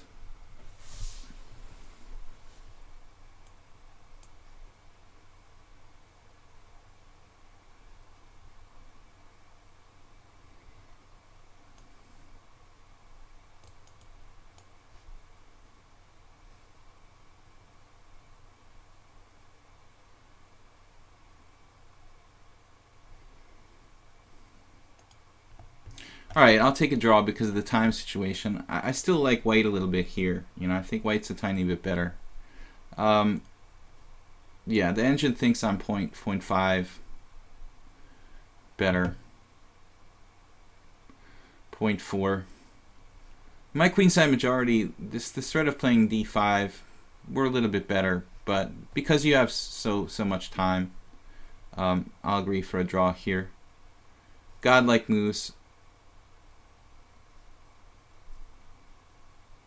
Looks like we made a concrete mistake here when the graph jumped.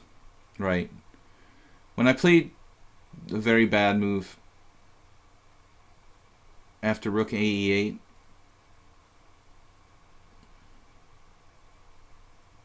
knight c3 question mark. I was getting low on time.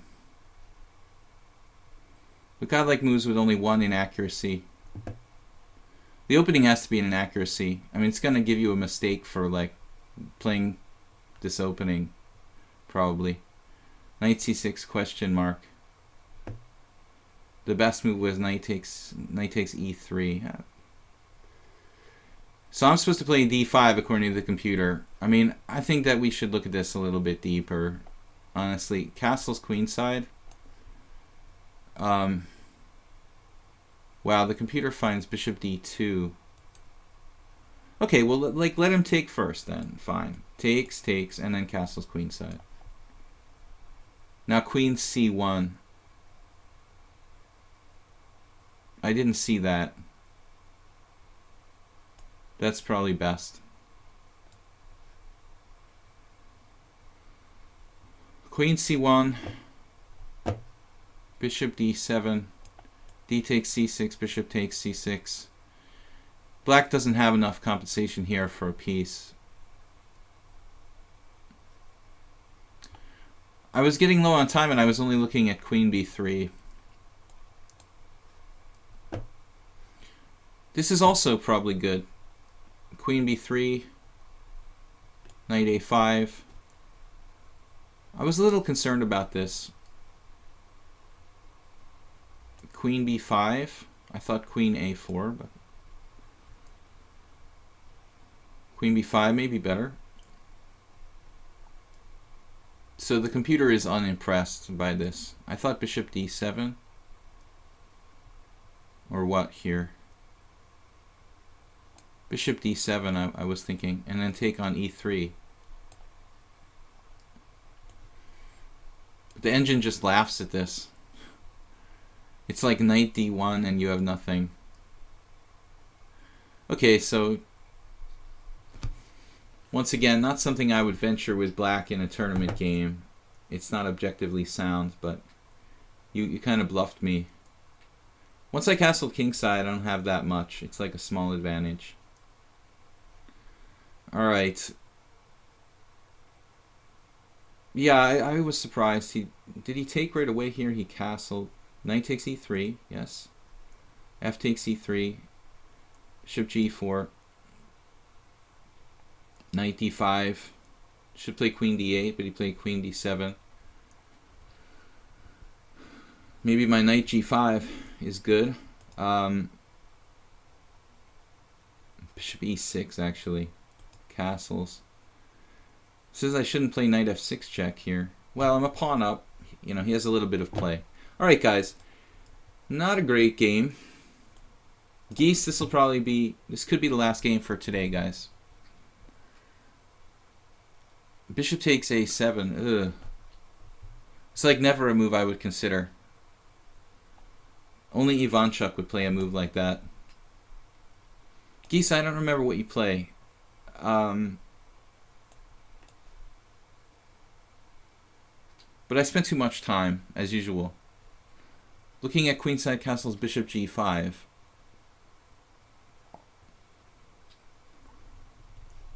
Alright, guys. So, unless it's a short game, if it's a long game, this will be the last one for today. If it's not a long game, then we can play one more.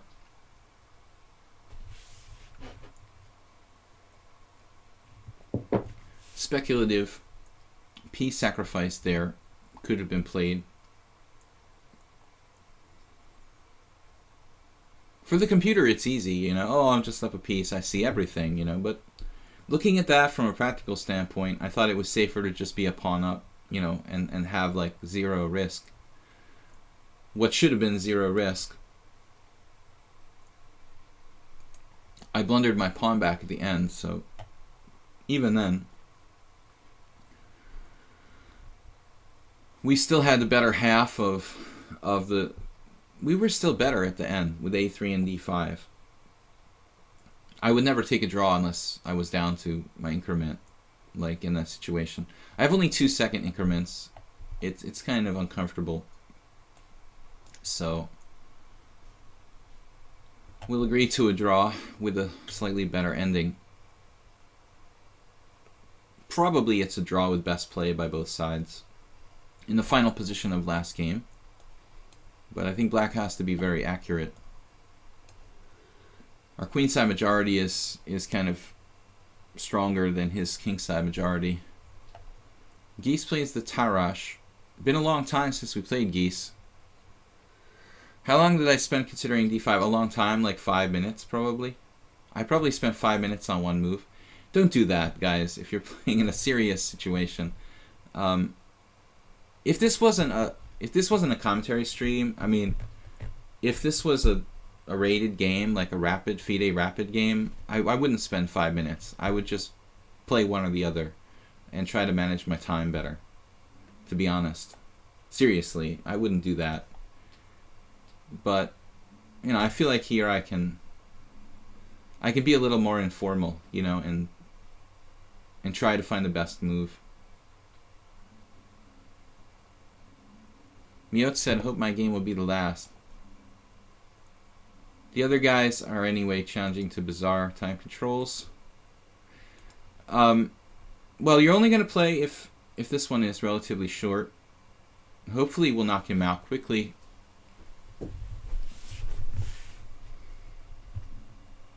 Blaze of Glory.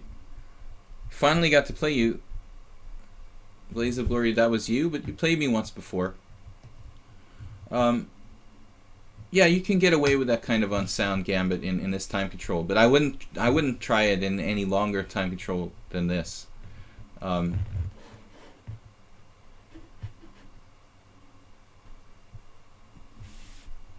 H6. Exceedingly slow looking move for black. Like he has all the time in the world to do whatever he wants.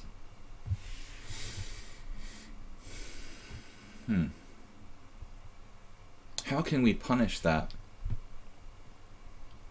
Logical, you know, to take away bishop g5, even knight g5 in some lines, perhaps, could be played. How does white proceed here? And I guess b3,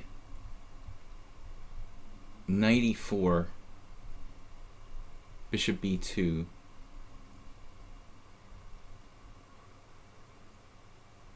And b3 is okay. Let's play that. Certainly not a bad move. Put our bishop on the long diagonal. We're not going to give him a tempo by taking on c5. We discourage c4.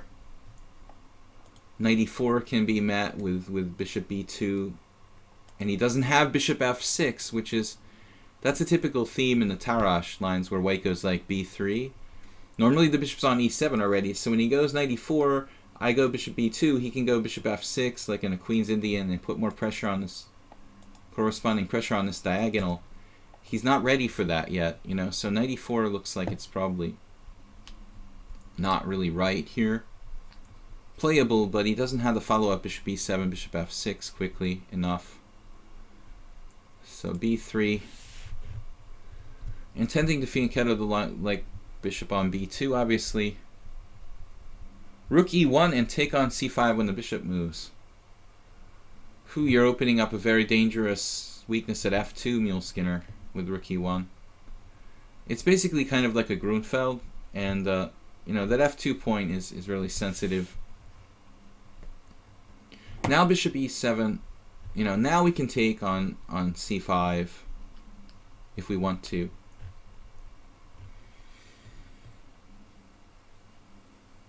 Basically save a move.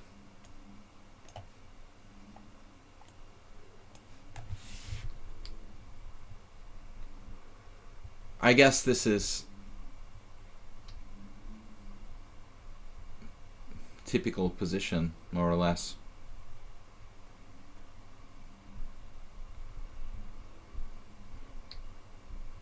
Rook c1.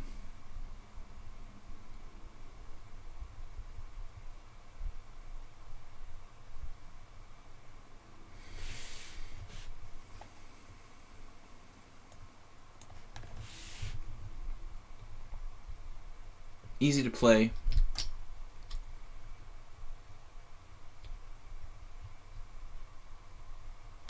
The h6 move, as I said earlier, I mean, this possibility of not playing knight g5, that probably doesn't hurt black to have eliminated that.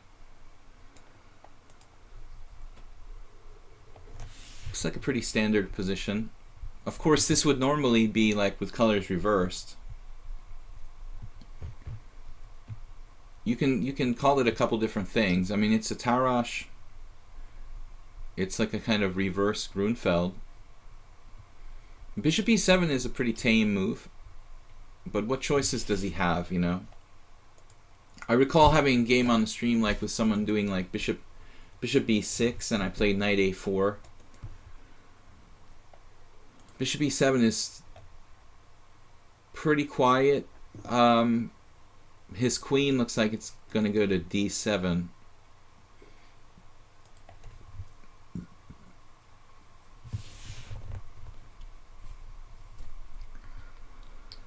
So I've given the speeches before about these isolated queen pawn positions, but my kind of cardinal rule that I've been formulating lately is that it's very hard to win such pawns directly. You know, it's one weakness. It's usually like very holdable with passive defense. The weakness for black of such positions is like finding a secondary, you know, weak point. That's what I should be focusing on, creating or finding a secondary weak point in black's position, so that I can basically go between the two weaknesses and force him to capitulate. But how here? Knight a4.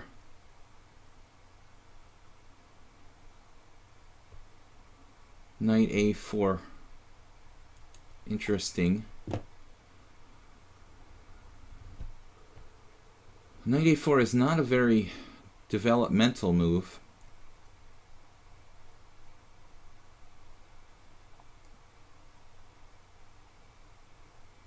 Queen d3, something like that. Looks interesting. Queen d3, queen d7, rook f d1, for example.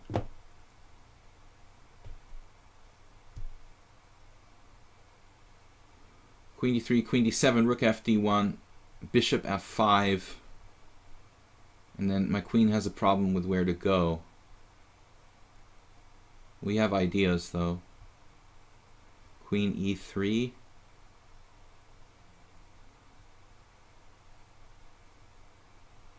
Interesting. Maybe I play something simple like knight b5, knight d4. I am a little concerned about this, honestly. That's why I'm debating whether to play knight a4 now, because knight a4, knight e4. My first variation was knight a4, knight e4, knight d4. Maybe simplest though. Sometimes the simplest is the best. All right.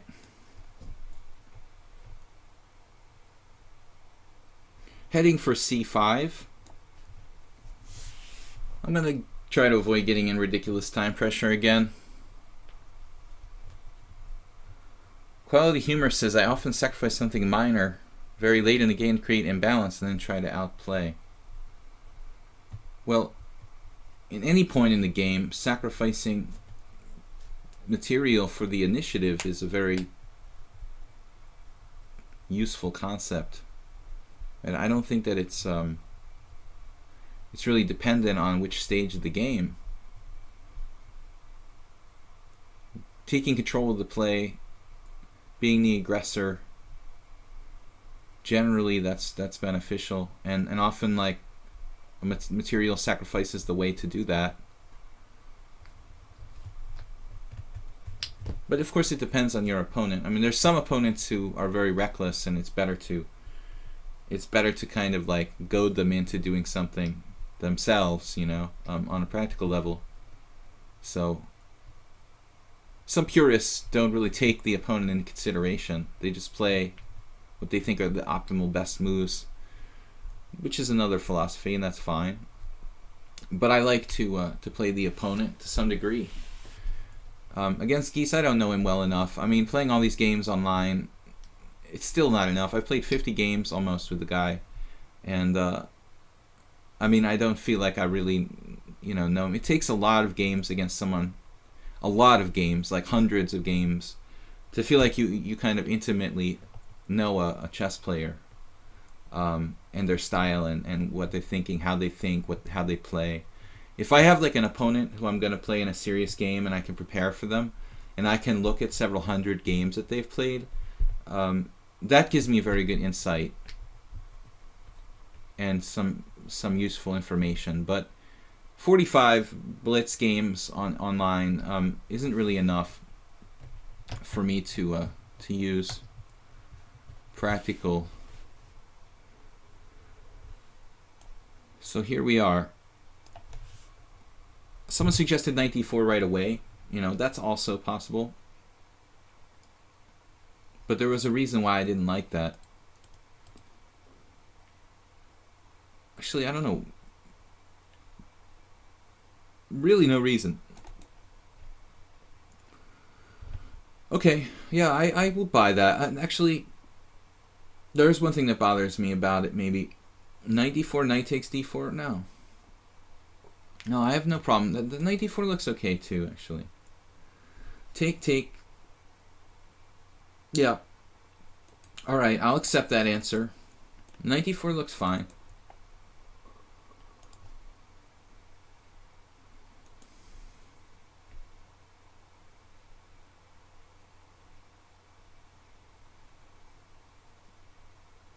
Now, queen takes d4, bishop f6 has a problem.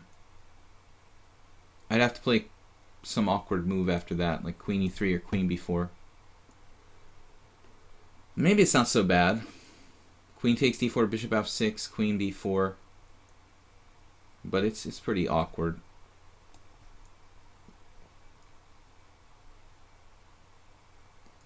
In general, playing against the isolated queen pawn, trading pieces is usually a good policy against it.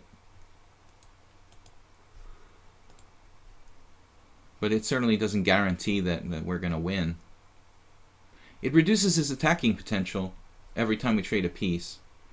The pawn on d5 is almost like a piece in a sense. It helps his control of the center. It's a central pawn we don't have, gives him better influence, anchors his pieces, shields his pieces so they can set up aggressively, like queen d7, and start attacking on the king's side with like bishop h3 maybe. Generally speaking, the side with the isolated pawn shouldn't trade a lot of pieces and go into like an inferior endgame if they can help it. On the other hand, it doesn't automatically mean they're going to lose if I trade a set of pieces or two. This one weakness is generally not enough to win the game, so I'll need to do something else. But yeah, it's possible that knight d4 is better. I'm not really sure, but it makes some sense. If he takes, that looks good for me. If he doesn't take, we have several plans involving knight takes e6, and also knight takes c6 and knight a4. So I think that might have been better than my knight a4. It might have just been better. b6 for black. Okay, it's not a terrible move. Controls the c5 square. Resolves the a7 pawn hanging in a lot of lines. But every time you make a pawn move, you weaken your structure to some extent. Maybe the lesser of the evils, but Gysi's move seems interesting. He's probing my position on the dark squares. Excuse me. Here. This queen a5. And it's also protecting a7 with the piece. I kind of like this. I like this better than... I have to say I like this better. Bishop takes e4 is interesting. Bishop takes e4, pawn takes e4, bishop c5. Bishop takes c5, rook takes c5. But my king side is a little bit weak and my knight is off sides. So I'm having second thoughts about that. Not sure about this position. He's also got knight d2 sometimes. Queen a5 is a really active move.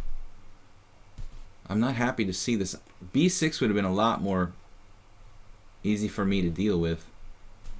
Bishop takes e4. I don't want to play that, but I don't know what to do. We have a lot of weaknesses here. Looks like serious problems.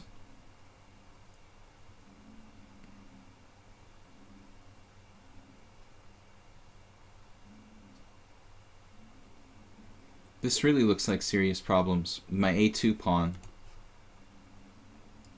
Maybe f3. Weakening my king side though.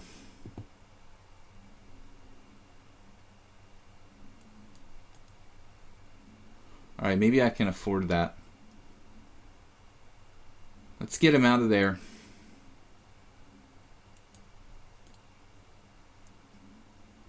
This knight is very, very annoying.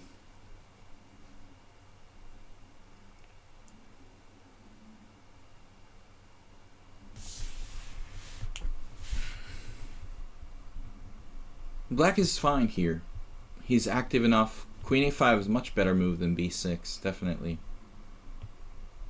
He also could have tried something with like bishop a3 maybe, but I mean obviously that comes to mind, right?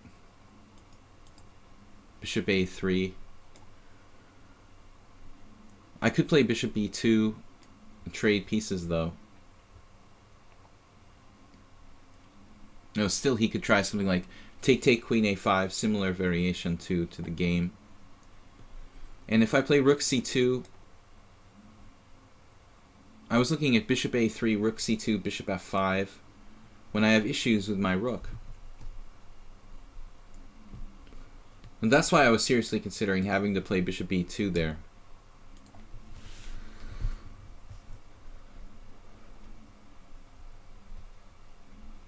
You think I have to take on e4? I don't like it. I mean, I'm undoubling his pawn. My king side's a little bit weak. It's playable, but I could take on e4 and play bishop c5. I looked at that, but I wasn't overly excited about it. My knight is off sides. My king side's kind of weakened. I'm sure that black has a reasonable game. He played queen f6. Now what I'd like to do would be to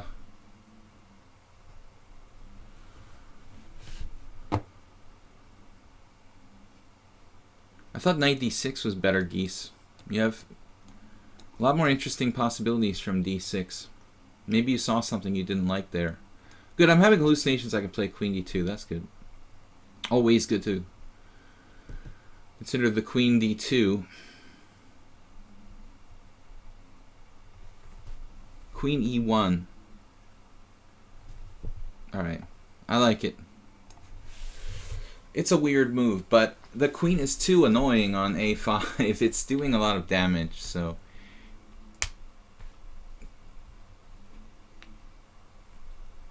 we'll see how he reacts. Actually, I could have played bishop c5 maybe here.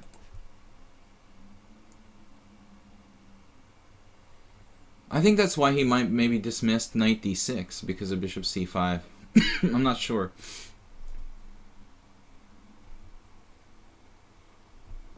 But This ending should be slightly better for white. Not that he's necessarily lost. By any stretch of the imagination, it's probably holdable if black plays really well.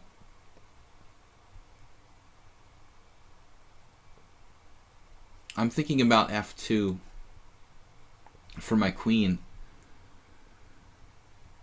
as a residence.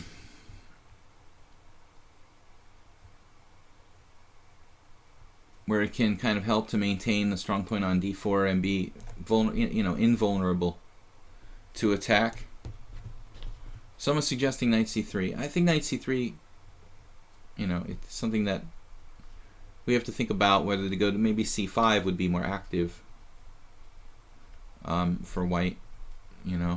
Obviously a little more aggressive. He has to watch for knight c5 in the future. I mean, in the Tarrasch, typically the queen a5s tend to go to like b5 and a6 a lot of time. But that's usually in a kind of different structure where he has like hanging pawns on c6 and d5.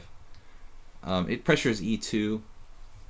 Yeah, this is typical Tarrasch move, but I think we've got the upper hand now. Queen f2 or queen d2, but queen d2 allows bishop b4. What are we doing here? No, I like queen f2, I guess. On the other hand, queen d2. Queen d2, bishop a3, bishop b2. I don't know. Bishop takes, knight takes. Queen f2, bishop a3.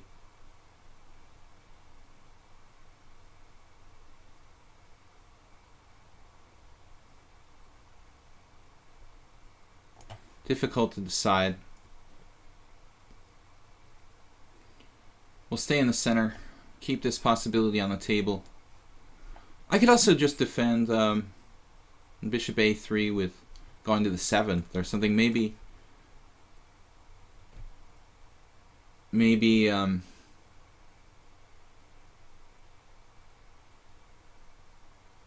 queen d2 is a little more natural than f2. Rook d8. We're always happy to see a move like that. It's kind of inherently passive. The rook on a closed file. Obviously, there are a lot of more aggressive moves he could probably play around here. So I play knight c5. It looks like we've got a good game. If I haven't spoken too soon, we can consider taking his bishop, the white squared one. Of course, it's always like depending on the situation.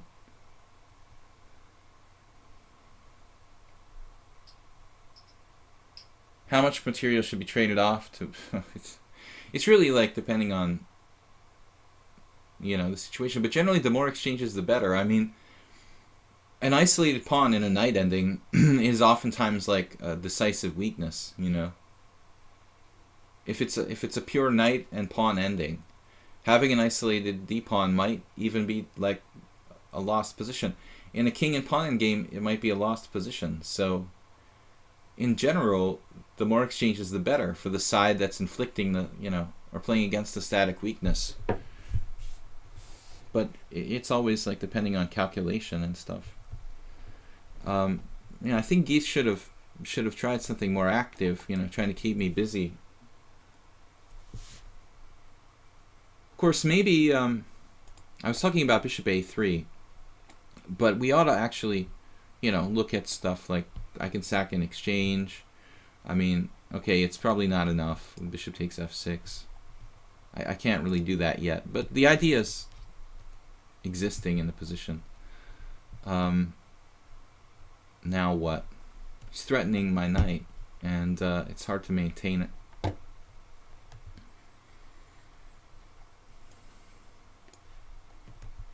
He was prepared.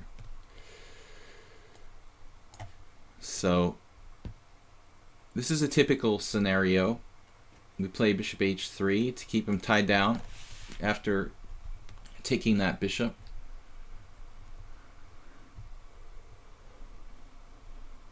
I can't really take an a7.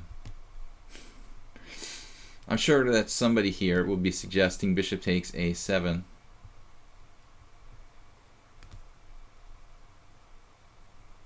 Rook c6 looks like a bad move, because he's losing control of the open file, accumulating more advantages. So now he's real close to lost here. If I take on a7 and b6, but I have queen e3.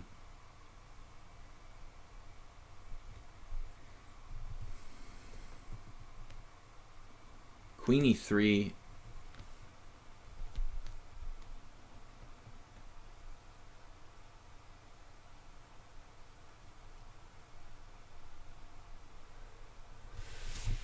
What else do I have? Bishop takes a7. This is a double threat, basically. It also stops e5, which is obviously of prime importance. Guys, this is the last game for today. I'm sorry, Miotes. We're going to have to cut out a little bit early. Normally I let the stream go till 1 o'clock, but because of daylight savings time in the US, I have to take care of another responsibility a little earlier today. So maximum for 1 or 2 weeks. We have to leave a few minutes earlier on Monday. It pretty much wins. I mean, I'm probably swiping this pawn on a7. It doesn't win, you know, outright, I guess.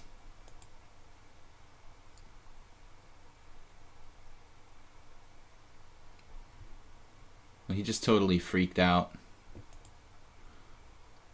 I mean, is there a direct win after king f7? I didn't see it, if there is.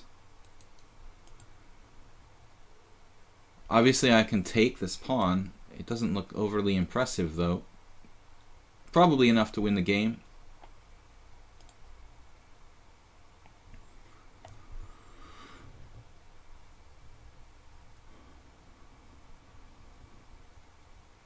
My a2 pawn is hanging.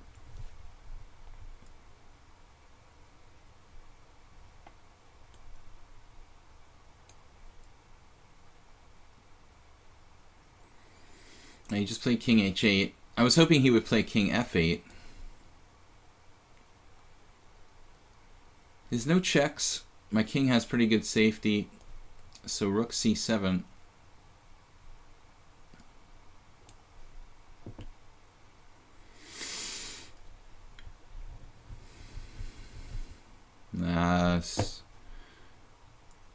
Yeah, if we look at the analysis board, I mean, I think you were doing pretty well. You know, up until like move 17, 18, 19, 20.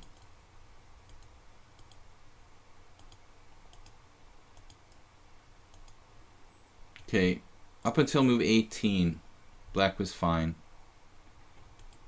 Let's go back and check the opening here. Where do we leave book? Okay, there's a couple games. Man, I'm like a tempo up. No, this is right. Okay, there's a couple games here. Heidenfeld, black. Bishop e2, Kjanterson, nobody special. Robert Svek, Kjartarsson or whatever. All right, castles, rook c1, and then black has 3 moves that have been played. Queen e7. Yeah, Queen e7 is a bit of a more aggressive formation. This is how you'd normally play if you were white in this position with colors reversed. Rook c8 maybe. So he played quietly with queen e7 and now h3. That's a grotesque. That must be Gasthofer, because I don't think that Robert Svek would play h3. So knight d4 was suggested, and I think that's a good move. That's probably what Svek played. Yeah, and we transposed to an Arthur Kogan game. La la. La la chess. Knight d4. Knight d4 I like. The computer likes e3, but I think that's unnecessarily weakening for white. And this is apparently a novelty, knight a4, and we transpose to some other game. So I didn't understand why black didn't play queen d7 here. I think that looks... No, knight e4 was fine. Okay, that's actually better than queen d7. All right, so I thought that was good. I played knight d4. And you take... I have to take back with the bishop. The computer likes queen takes queen d3. Bishop takes, and now bishop a3. You start having this annoying counterplay with bishop a3. You play what, queen a5. That's a good move too. So black has enough compensation here, you know, for the isolated pawn basically. But then after f3, he made the wrong move with the knight. You know, this is better. Knight d6 to go to f5 or b5, depending on the situation. And still not so bad. Knight f6 is fine. He's a little bit passive. Queen e1. And I'm surprised the engine calls this equal, but bishop b4, bishop c3. Wow, I'm a little shocked by that. Bishop b4, queen f2. I was going to play bishop c3 here.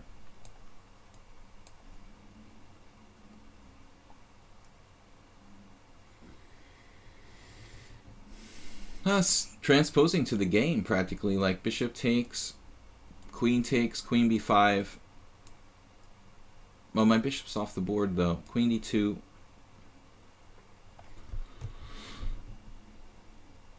It's about equal. White has some kind of very like minuscule sort of technical advantage, but I don't think it's much. So this wasn't so bad. Queen e2 here. This is passive. Black needs to play like rook c8. And then now we have the advantage, and slowly things went downhill for black. This. Yeah, it's unpleasant now. Okay, guys, thanks for joining me here. We'll be back tomorrow, 10 a.m. CET, with Classical and Blitz. Again, thanks for joining me. Thanks to everybody who's helped to donate and support the stream via PayPal. And just a little bit helps if you can do that. Also, check out my YouTube channel, Video Chess Training on YouTube. Put a new video up on Friday when I went over the Friday Blitz games. Please check that out. And so, again, thanks to Plucro for moderating. We will see you guys tomorrow morning, 10 a.m. CET. Bye-bye.